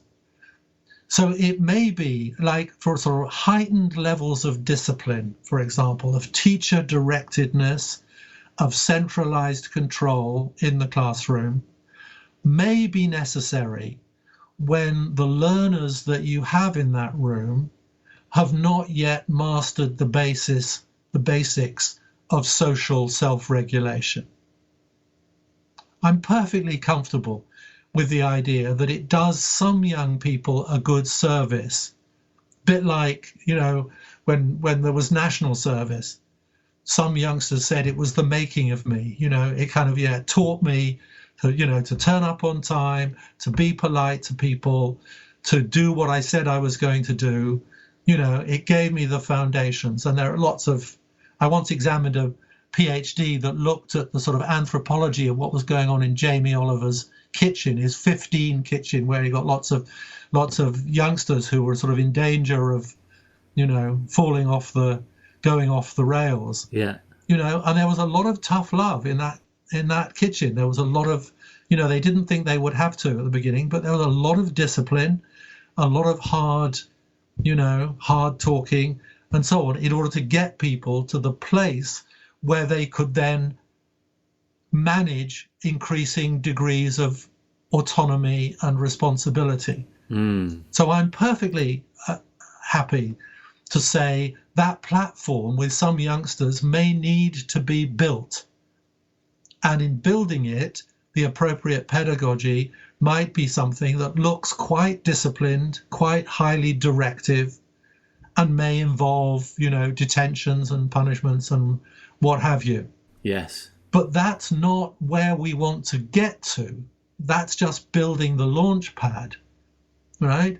Then on the basis of that launch pad, we want to do a lot more interesting things, which are to do with questioning and going deeper and exploring possibilities and developing our imaginations and introducing our creativity and so on. If you try and introduce those higher level things too quickly without the launch pad, as I think some progressives have done and have argued, then it doesn't work. This kind of bogey person of minimally guided instruction. If kids don't know what they're supposed to be doing and they don't know how to organize themselves and so on, of course it's going to be a mess. Nobody advocates that. But the place we want to get to is where youngsters can do deeper, more interesting kinds of learning, because they've learned what it is to sit in a group of 3 or 4 people and listen, and how to disagree respectfully, and how to take turns in a conversation, and therefore how to use their imaginations and how to rescue themselves from difficulty. That's where we want to get to. Yet some people seem to think that the platform is all we need. It's like we've laid the foundations of the building, job done. Yes. Yeah, absolutely. And we're sort of merging a little bit into the next section here, where we're going to think about thinking and teaching thinking. But just to wrap up this section on memory, like the traditionalist on my shoulder, when you were talking about that's not how an Olympic, finalist learns, the traditionalist on my shoulder is saying, but an Olympic finalist isn't a novice and children are novices, and so we need to treat them as such. And like, as you just said, that's true. But is it the case that all children are novices and should be treated as such in all subject disciplines from age 3 to age 16 or 18? It would be a simple, it would be a simple answer to say convincingly, yes, it would, in which case direct instruction is the way to go in every possible context. But if you can't answer that question with your hand on your heart, should we always treat children as though they are complete novices and need that strong steer from the outset? Then, we're going to have a bit of a longer conversation, I think. Yeah. Well, yes, I think anybody, that's, we don't have time to go into everything. But I think, again, it's so simplistic, that sort of making that hard distinction between novices who don't know anything and therefore have to be treated this way. You have to stuff their brains full of stuff before they can start to think about it, because they're not experts, and only experts can think about things. Nobody who's ever had a child could possibly adopt that model of learning, I don't think. Children learn by, Karl Popper, the title of one of Karl Karl Popper's books, Conjectures and Refutations. Yes. Don't we? That's how you learn. You learn by coming up with an idea and seeing how it goes down, whether something works or not, whether your joke makes people laugh or not. Behavior is an experiment, and we learn through good old-fashioned trial and error most of the time, and that's how experts learn, and it's how novices learn. They have much more in common. They're just at different places on the continuum, but that doesn't mean that their learning processes have to be seen as qualitatively different. We're all apprentices in different kinds of things, aren't we? And we start to learn things that, later on in our life, like, learning new computer skills or whatever it may be. The idea that because I'm not very good at something yet, that therefore mandates a didactic form of learning and teaching doesn't conform with the way most of the world functions. Yes, yeah. And this is what we're doing now, right? We're learning, I'm certainly learning through conjecture and through refutation. And that's what's needed in order to deal with these things. Just to go back to that paper that we started this section on memory about, this paper from Kirshner, Sweller and Clark. The title of that paper, and that's what's sort of part of the problem with the way that the neo-traditionalism is being paraded as the ultimate answer. The title of that paper is Why Minimal Guidance During Instruction Does Not Work, an analysis of the failure of constructivist, discovery, problem-based, experiential and inquiry-based teaching. And you talk in the book, you sort of say, notice for starters the uncompromising language, this phrase does not work, and failure, and also this polarizing assumption that all these failed forms of teaching are necessarily based on minimal guidance, as though there is a doctrinaire commitment by all teachers to withholding guidance from learners completely or almost completely. It's like the mother of all straw man arguments, that paper. Yeah, absolutely. Absolutely. And there's, this is where we're back to the middle ground. I've just been reading I've got a couple of papers on my desk here that I've been reading recently that just, remind you of, back to Yong Zhao and the multiple objectives of education. And that if you're not careful, your lopsided obsession with one set of objectives can not just neglect, but can actually do harm to other objectives. There's a classic, much quoted paper by Elizabeth Bonowitz. It's an experimental paper with children, but it makes a very important point that if children are introduced to a new sort of complicated toy by someone who explains it to them and shows them what it can do, and then there's another group of children who the adult comes in and says, I've just found this new thing and I don't know how it works. Let's see if we can, let's see what it can do. And then you give the toy to the two groups of children and see how they play with them. The groups of children who've been given the direct instruction are much less imaginative, much less creative, discover many fewer of the affordances of the toy than the group who were just teed up with a bit of curiosity and encouraged to explore it.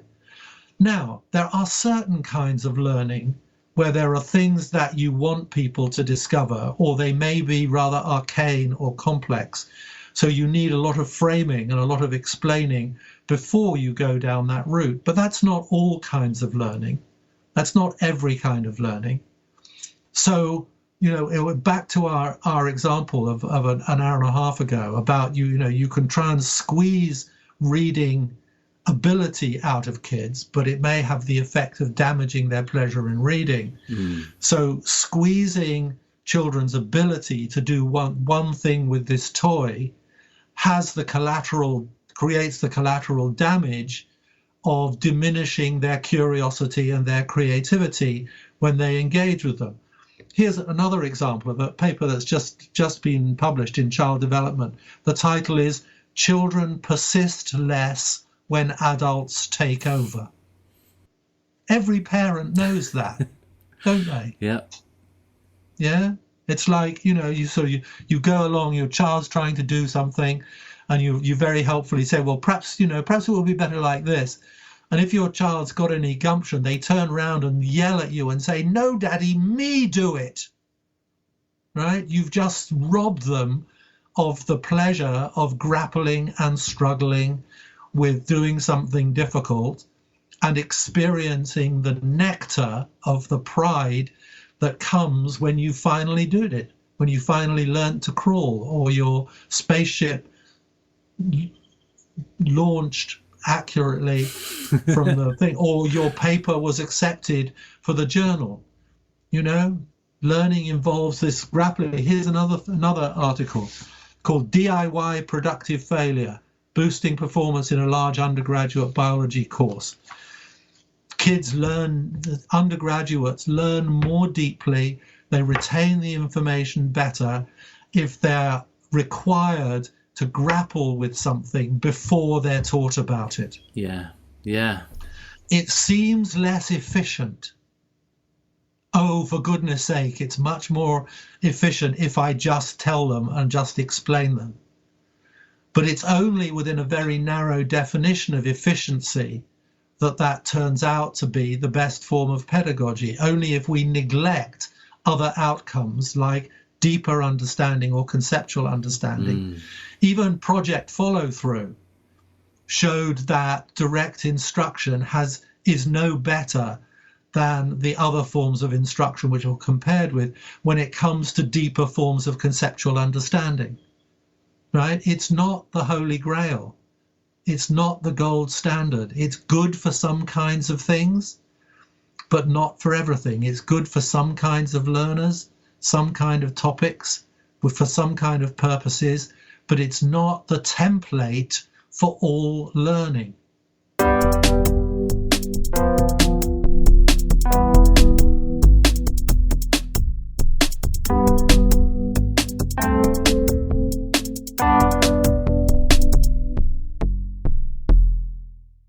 Let's come on to thinking, which is also something that we often hear in traditionalist versions of how young people learn and develop.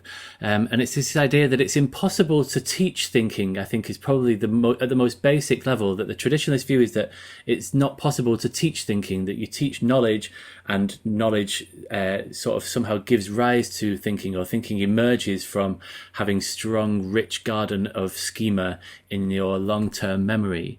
And in the book, you sort of counter that and say, well, that's just untrue. It's well proven that you can teach thinking. Could you please elaborate?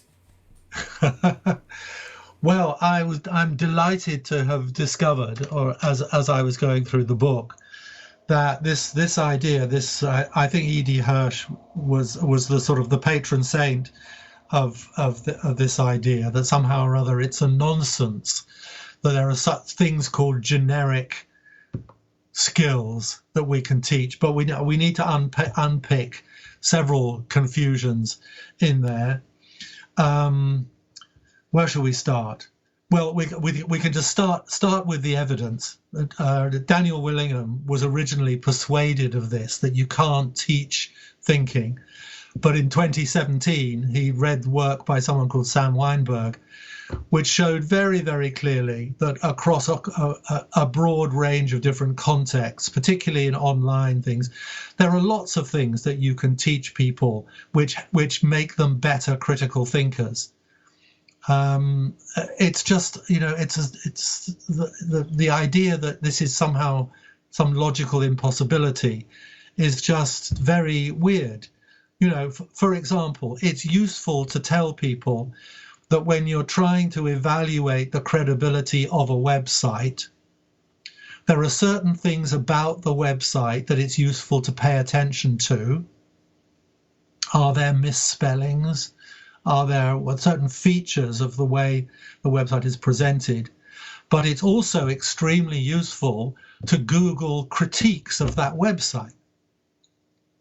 Right? Like some people wouldn't have thought of that. So as a kind of maxim for behaving intelligently when you're researching things online, go for the site go for the TripAdvisor site rather than the individual hotel site when you want to get a rounded view of the pros and cons of something.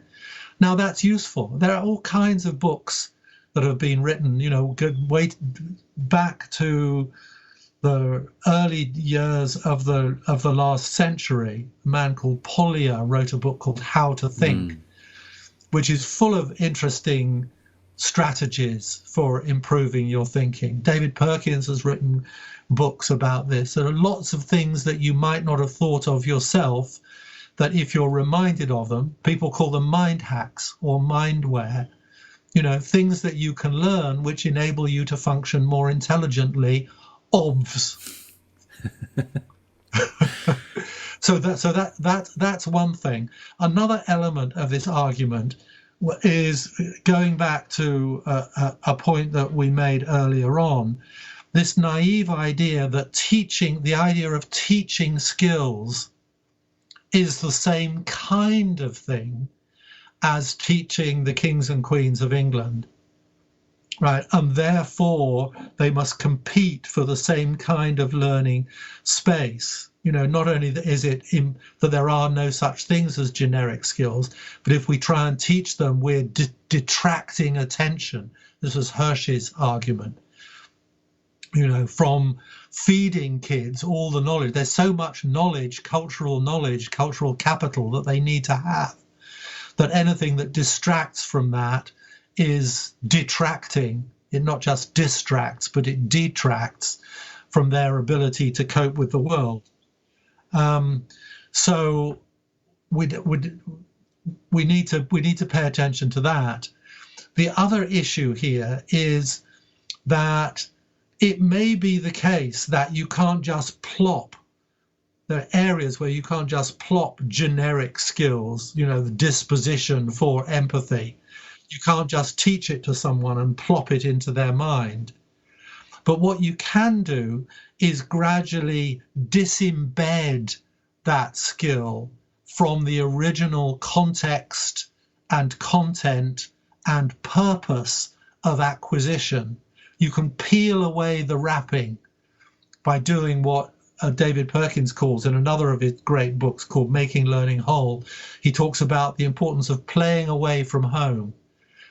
In other words, deliberately exploring where you can make use of something that you learned in context A, whether there are other contexts where that might be useful.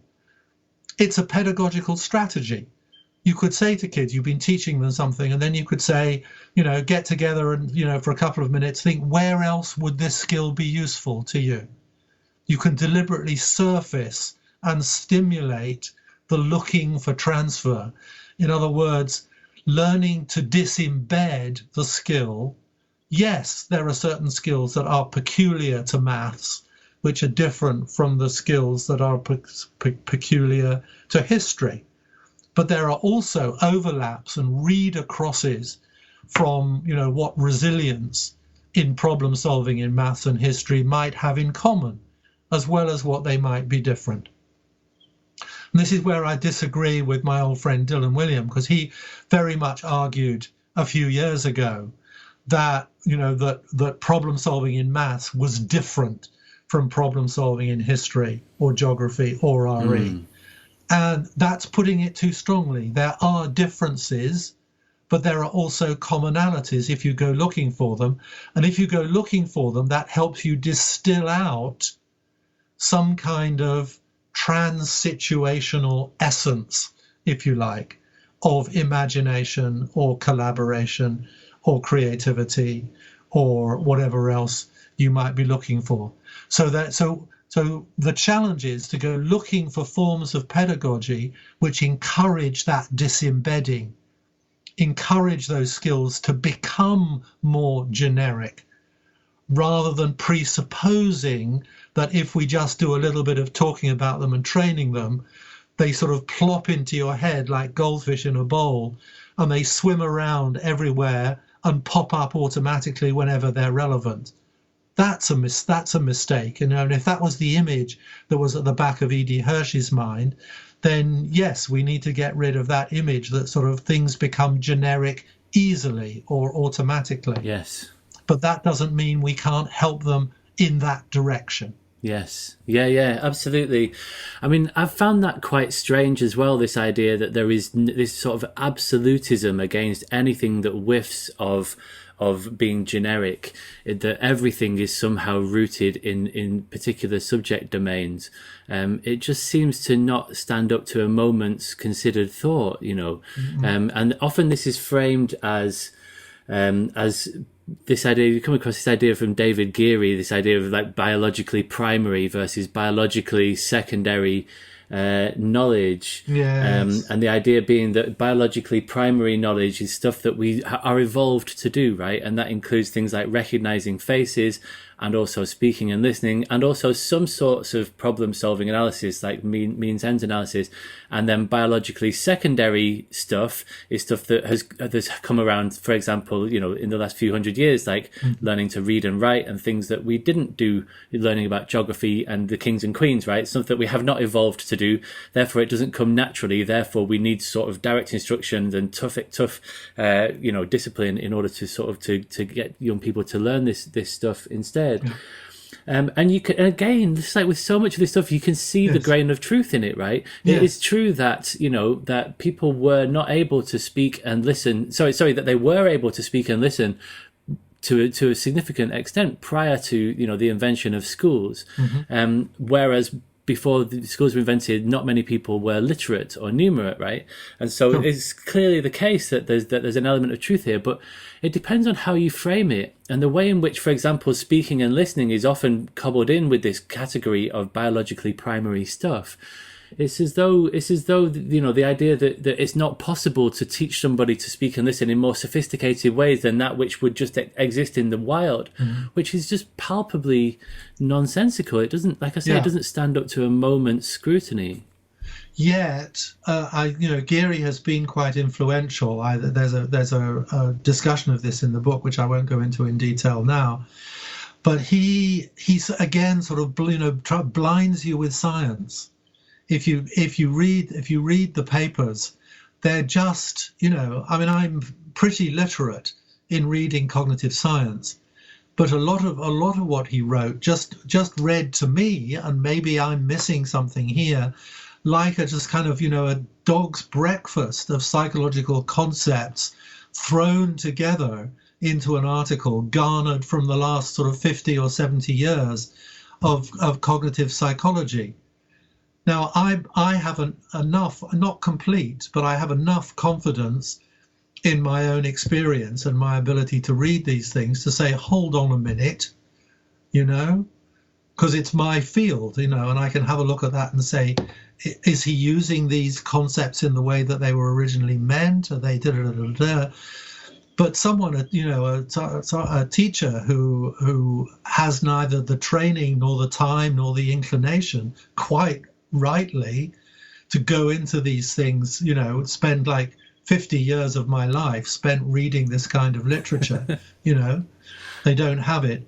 It's like, they could easily be seduced by the appearance of scientific sophistication. I mean, that's clearly the case. Many people have been seduced by that idea, and you hear it endlessly recycled. So what would be your critique of this biologically primary secondary distinction?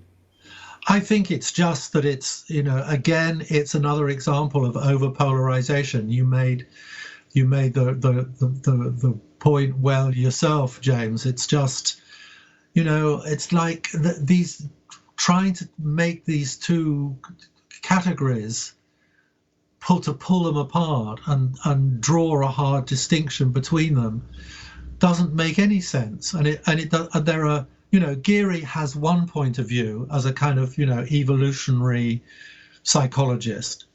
But again, as with the models of working memory, there are now other views which are quite different and which have at least as much academic credibility for those. I mean, Cecilia Hayes, a fellow of All Souls College, at Oxford and professor of psychology, has a wonderful book out recently called Cognitive Gadgets, which tells a very different story about the evolution of our cognitive capacities.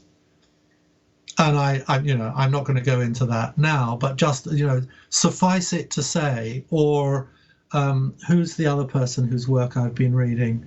There's another one, Kim Sterelnier, who was an Australian who was also at Oxford, but has now gone back to Australia, writes very interestingly about the evolution of teaching and learning, putting these concepts in an evolutionary concept and coming out with an image that is quite different from, and in fundamental ways at odds with, the picture that Geary has come out with. Now, that's academic work for you. Different academics disagree about the perspective and about the detail and about the assumptions and the presumptions behind what you're doing. Geary's word is not the word of God. It's not the be-all and end-all for thinking about the evolutionary foundation of the ways we go about knowing. It's one voice. That's all. Yeah, thank you. That's really interesting. Another idea that often comes up here, we touched upon it when we were talking about memory earlier, is this distinction between experts and novices. Again, we hear this language a lot in traditionalist circles. The idea being that children are novices and therefore you need to treat them as such, and they cannot be expected to think like experts.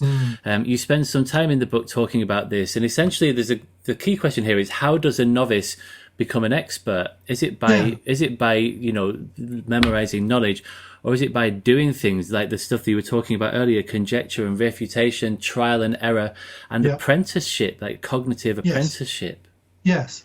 There's a whole that whole idea of cognitive apprenticeship was very topical a few years ago, and I wish it had gained more traction in the education world, because I think that's a very productive perspective on what schools are. Can you explain a little bit about the background of this idea? Well, it's the idea that the way we learn and the way we know and the way we appraise knowledge are skilled activities. They're not some kind of magical manifestation of something called intelligence, which some people were given lots of and some people weren't given much of, right? We acquire, and again, this is also Cecilia Hayes and Kim Sterelnier's work as well. It's like much more of these, what we have call intelligent activities are acquired through informal, often implicit processes of enculturation, through growing up in a particular kind of family or a particular kind of community. We pick up the messages for how to think. I once organized a conference in Bristol on cultures of learning, I think it was, where we had some people came and talked about their learning journeys in life. They were fascinating. And one of them who came was Estelle Morris, and another who came was Robert Winston, Lord Winston, the scientist. Mm-hmm. And it was very interesting how both of them talked about the foundations for their careers, one in politics and one in science, were powerfully laid by the quality of apprenticeship that they served as children, sitting round the dinner table, listening to and occasionally chipping in on conversations and debates. And they learned, how to formulate, how to debate, and how to debate respectfully, heatedly, but respectfully. They were socialized into the forms of intelligence, which in one case blossomed into a highly productive scientific career, and in another into the world of politics. But a lot of the intelligence that underpinned those skills in life were being laid, intentionally or not, through the apprenticeship of observation and the trial and error. What a very important cultural anthropologist called Barbara Rogoff calls watching and pitching in is one of the most, in many cultures, one of the most powerful methods of learning that there is. Yeah. And part of what's going on in school is watching and pitching in, watching teachers and then pitching in. So there is like an epistemic apprenticeship that's going on in school. How do I think? What's worth knowing? What is treated with respect when I make a comment in the class, or what's treated with disdain? You know, it's like a comedian learns, you know, what gets a laugh and what doesn't. So kids are learning implicitly, it's not the public agenda, how to think, what to respect, what's silly, what's creative, what's imaginative, what's mischievous. All those judgments are being formed in the context of how their teachers speak, how they react, how they respond to breakdowns or accidents or unexpected events in the classroom. All of these things are part of the sort of semi-submerged curriculum, which are teaching us how to remember, how to organize our thoughts, how to engage in debate with other people. And I think, you know, that's a lot of what's going on in school, and it's a lot of what lies behind the learning power approach. That what's going on down at the bottom of the river is teaching at the level of socialization. But are we socializing youngsters into passivity, docility, anxiety, and only caring about the right answer? Or is the mood music of our classroom drawing them in the direction of becoming more autonomous, more independent, more imaginative, more critical, and so on? So that I think this idea of cognitive, or I would prefer the word epistemic, apprenticeship brings to the surface what's already going on in schools and raises the question, is that apprenticeship the one that we really want for our kids? Or is it something that's just happening by default? Yes. Can I just ask you about that? Because you say you prefer the phrase epistemic apprenticeship to cognitive apprenticeship, and elsewhere when you're talking about the development of character, you talk about epistemic character. Yeah. I've often wondered why it is that you use that language, because so epistemic means like relating to knowledge, right? Yes. So why is it that you talk about epistemic character in an epistemic apprenticeship? Because I am the bee in my bonnet at the moment is the importance of not confusing intelligence with intellect. Go on. That intellect, being intellectual, being explicitly rational and deliberate and methodical and symbolic, verbal, is one form of intelligence. But there are many other forms of intelligence that we've already mentioned. This is me now with my cognitive scientist hat on, which are aesthetic and embodied and physical, which are not intellectualized, which are not even verbalized often, but which still deserve the accolade of being called aspects of intelligence. For me, the word cognitive presupposes intellectual. Cognitive as opposed to emotional is often the way the word is used. So that certainly in my understanding, that cognitive implies rational, implies consciousness, implies thinking, deliberate thinking. Whereas for me, the apprenticeship I want for young people is broader and deeper than that.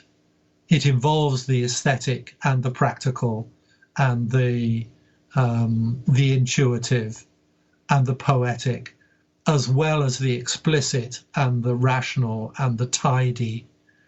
So that, for me, that's just why I prefer epistemic. For me, is a superordinate term to cognitive. Cognitive is one aspect of epistemic, but epistemic for me just means stuff to do with thinking and learning and knowing. Okay, thank you. That's a very interesting answer. So let's wrap up this part on thinking by thinking about Finland. This would not be we couldn't possibly have a conversation about progressivism and traditionalism without touching upon Finland. And it's interesting, like lots of the touch words, people talk about Ken Robinson, Finland, 21st century skills, and these are often very triggering for traditionalists. So if you're a traditionalist listening to this and you're feeling yourself triggered by Finland... Yeah, we haven't talked about Sir Ken yet, have we? No.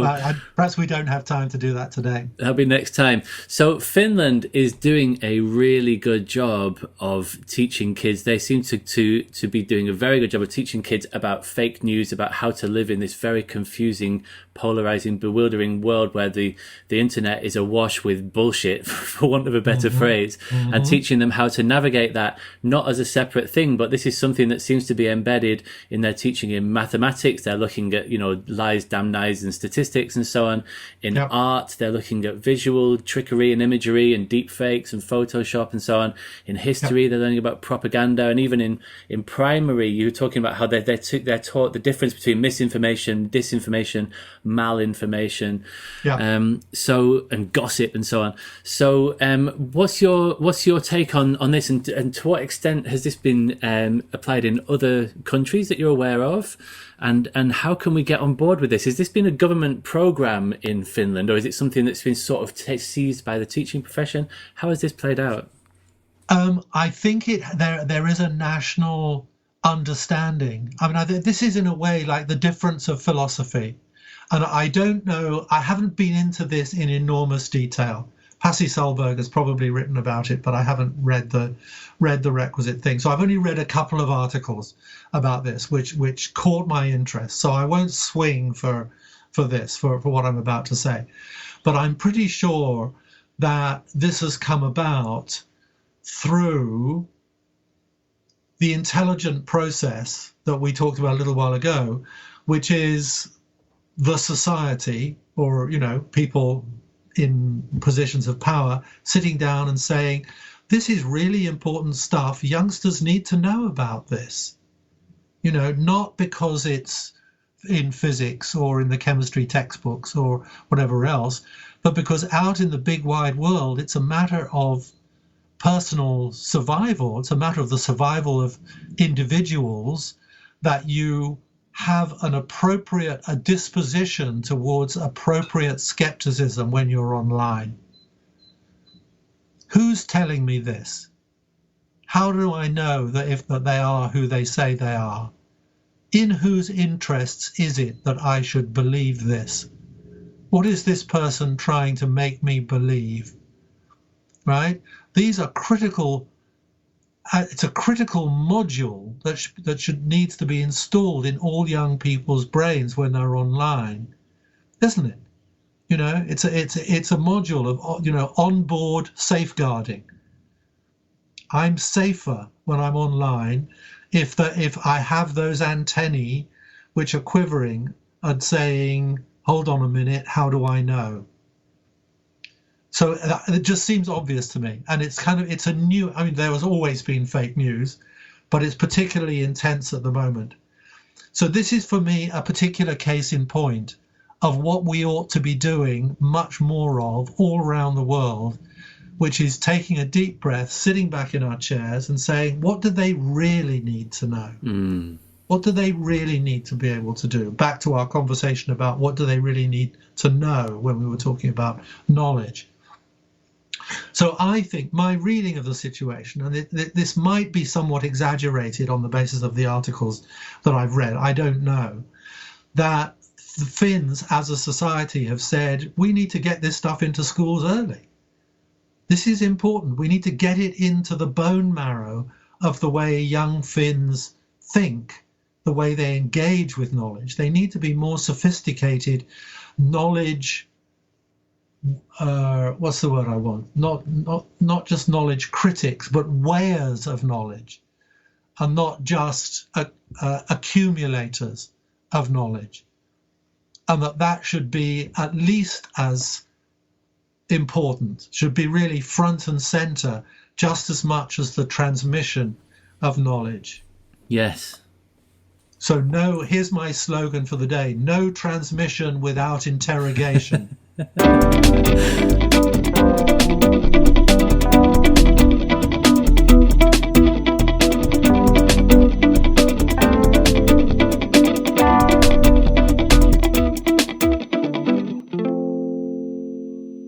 All right. I know that we were keen to have a shorter conversation this time, and we're already over the 2-hour mark. So let's wrap up. The final bit of this conversation is that I think it's the final chapter of the book, from memory, about what works and teaching. Mm-hmm. And so let's do this as a quick fire round. I'll give you the myth, and you give me the counter myth. And so the phrase that you describe in the book, you could call it DIKR, direct instruction in a knowledge-rich curriculum, as the sort of the distillation of the neo-traditionalist position.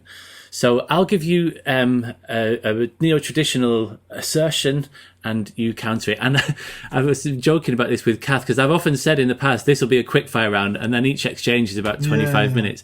So okay. Let's try and keep this punchy, see if we can actually manage it. Okay, so the first one is constructivism is a flawed ideology. No, it isn't. It's a scientific. It's a fundamental truth about learning, which is about as questionable as the theory of evolution. Thank you. The accumulation of facts in the long-term memory is the goal of education.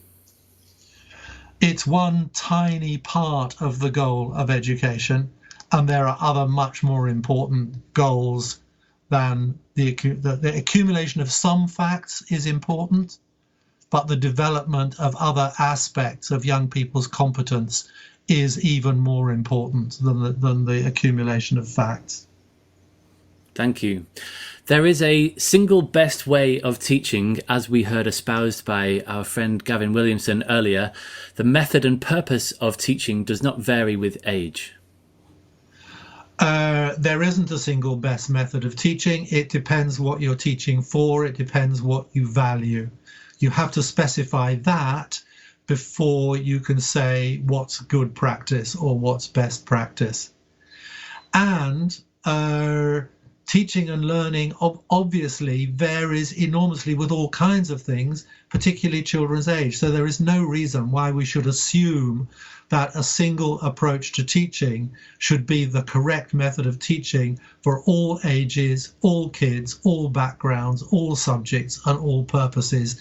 That is just like shooting yourself in the foot or educating with both arms tied behind your back, if you start from that assumption.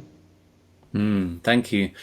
There are essentially two kinds of teaching: direct or explicit instruction, which is good, and minimally guided or discovery learning, bad.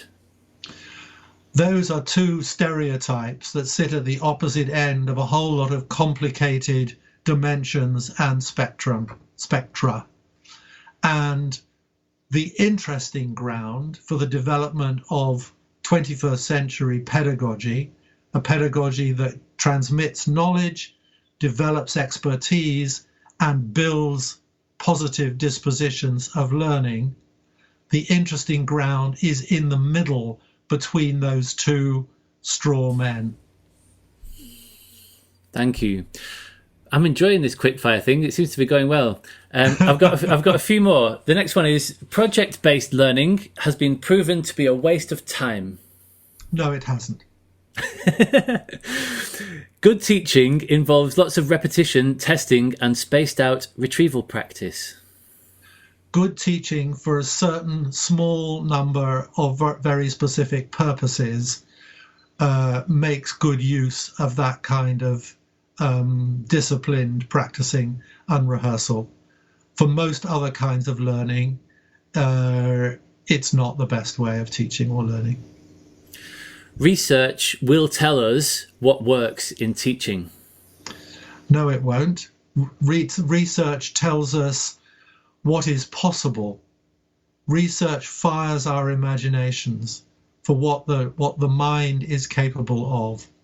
Our values tell us what is desirable, and education arises from the confluence, the blending together of a set of possibilities with a set of desirables. That's why it's so fascinating, right? It's like this just unholy mess of values, science, it's very complex and multi-layered and endlessly fascinating. Okay, the final one is traditional examinations, very topical. Traditional examinations are the fairest and most objective way of assessing what has been learned. They are very often the unfairest and most objectionable ways of assessing what has been learned. They're good for some purposes, but they have many toxic side effects, which have been well documented for lots of years. And I'm very grateful that the Rethinking Assessment Group is taking a long, hard look at what are the best ways of assessing what kids really need to know for the 21st century. Yes. This point about toxic side effects is so useful, I think. I really appreciate Yong Zhao's work on this. We really need to develop a much more hard-headed approach to researching these things in a neutral way, looking at effects and side effects in the way that you get with, we've imported pharmaceutical style randomized controlled trials. I would love to start seeing, a section in EEF reports that's labeled side effects. Yeah, absolutely. And these are longitudinal, when we're doing follow-up studies for a long period of time. And something like the EEF would be perfectly set up to do that. The way in which research is funded, it's often sort of like quite ideological and based on, just practicalities of getting money. It's a complicated thing, and it's difficult to see how educational social research can be as sort of even-handed in that way. But I do think that we need to start to embrace those stories about, like instead of having this endless, like you say, back to the Punch and Judy show, silent corridors will save us. No, they're not. They're evil, authoritarian nonsense that will lead us to the gulags. This is not going to get us anywhere. But if we could have a study of schools that have silent corridors and look at this in a longitudinal way and just with fascination, with curiosity, it's a really interesting thing to look at. But let's at least look at it. I would love to see that. And I know there's another chapter in the book about research, which people will have to read in their own time. One or other of us should send a copy of What Works May Hurt to Becky Francis and hope that the Education Endowment Foundation takes your points to heart, James. Yeah, I mean, she wrote that famous paper, didn't she, with Martin Mills, Schools as Damaging Organizations. So she's been aware of the shadow side of schooling for some time. It's interesting that she's now the head of the EEF, and yes, it might well be a good thing to send her. So, I think that we should probably draw it to a close there. I'll just finish by saying, first of all, thank you for writing this book. I think my endorsement quote said something like, "This should come with a box of popcorn or a box of fireworks or something." It's a very entertaining read, and I've long admired your writing, but this book I really think is a very important one. You describe it as adversarial rather than your usual sort of advocacy work, but I found it to be a very even-handed and forensic examination of these important ideas. And I think that just to look in the grand sweep of things, I do think that traditionalism and neo-traditionalism has a lot to offer, and it's brought us a lot of insights, and it was it feels like it was a necessary counterpoint to some of the excesses and the fetishization of skills and some of the questionable sort of third generation practices that we spoke about in our last conversation that became popular around sort of 15 or 20 years ago. It does feel like there was a sort of a necessary correction, like a leash jerk or whatever you want to call it, a necessary antithesis to the excesses of some of those practices. But it's also abundantly clear through this conversation and through your work that the neo-traditionalist narrative has many shortcomings, and you've done a brilliant job of exposing these to the light. And it also has a shadow side, and we need to have an honest, searching conversation about what that is and to examine the effects and side effects. So yeah, all that remains is just to say thank you very much for giving so generously of your time again. I'm really looking forward to seeing what people make of this conversation. I think if I get it out in the next few days, we might see some half-term fireworks before we go back for the summer term. So let's see how that goes down. I wait with eager interest. Great, thank you. And if I can be allowed one last word, my wish for this book is that it helps to stimulate experimentation and innovation in the teaching profession. I think there are all kinds of irrefutable good reasons why we need to be rethinking education at the moment in the light of many of the things that we've been talking about. The status quo won't stand. But I fear that some of these simplifications and misconceptions that we've been talking about today have been functioning as a bit of a logjam that has been inhibiting the grassroots innovation. It's been undermining a lot of teachers' confidence in the fact that there may be newer, more comprehensive, more appropriate forms of teaching that they would be delighted to be tinkering their way towards. And if this book kind of, lobs a bomb into that logjam and helps to free up the pent-up tide of innovation worldwide, then I will go to my grave happy. Well, I certainly think that it's going but to... But not yet. I certainly think it's going to achieve that. As a very final word, are you happy to share the working title of your forthcoming book? Because it's the favourite title of a book that I've ever come across, I think. No, not yet. Oh, okay. We'll leave that as a teaser. Excellent. All right. Well, thank you very much. I'm really looking forward to seeing how this plays out, and I will wish you an enjoyable rest of your Easter break. Thank you very much, James. It's been great chatting with you. Always a pleasure. And thank you for the good work that you're doing. Time is a measure of change. We don't have much time. Time is a measure of change.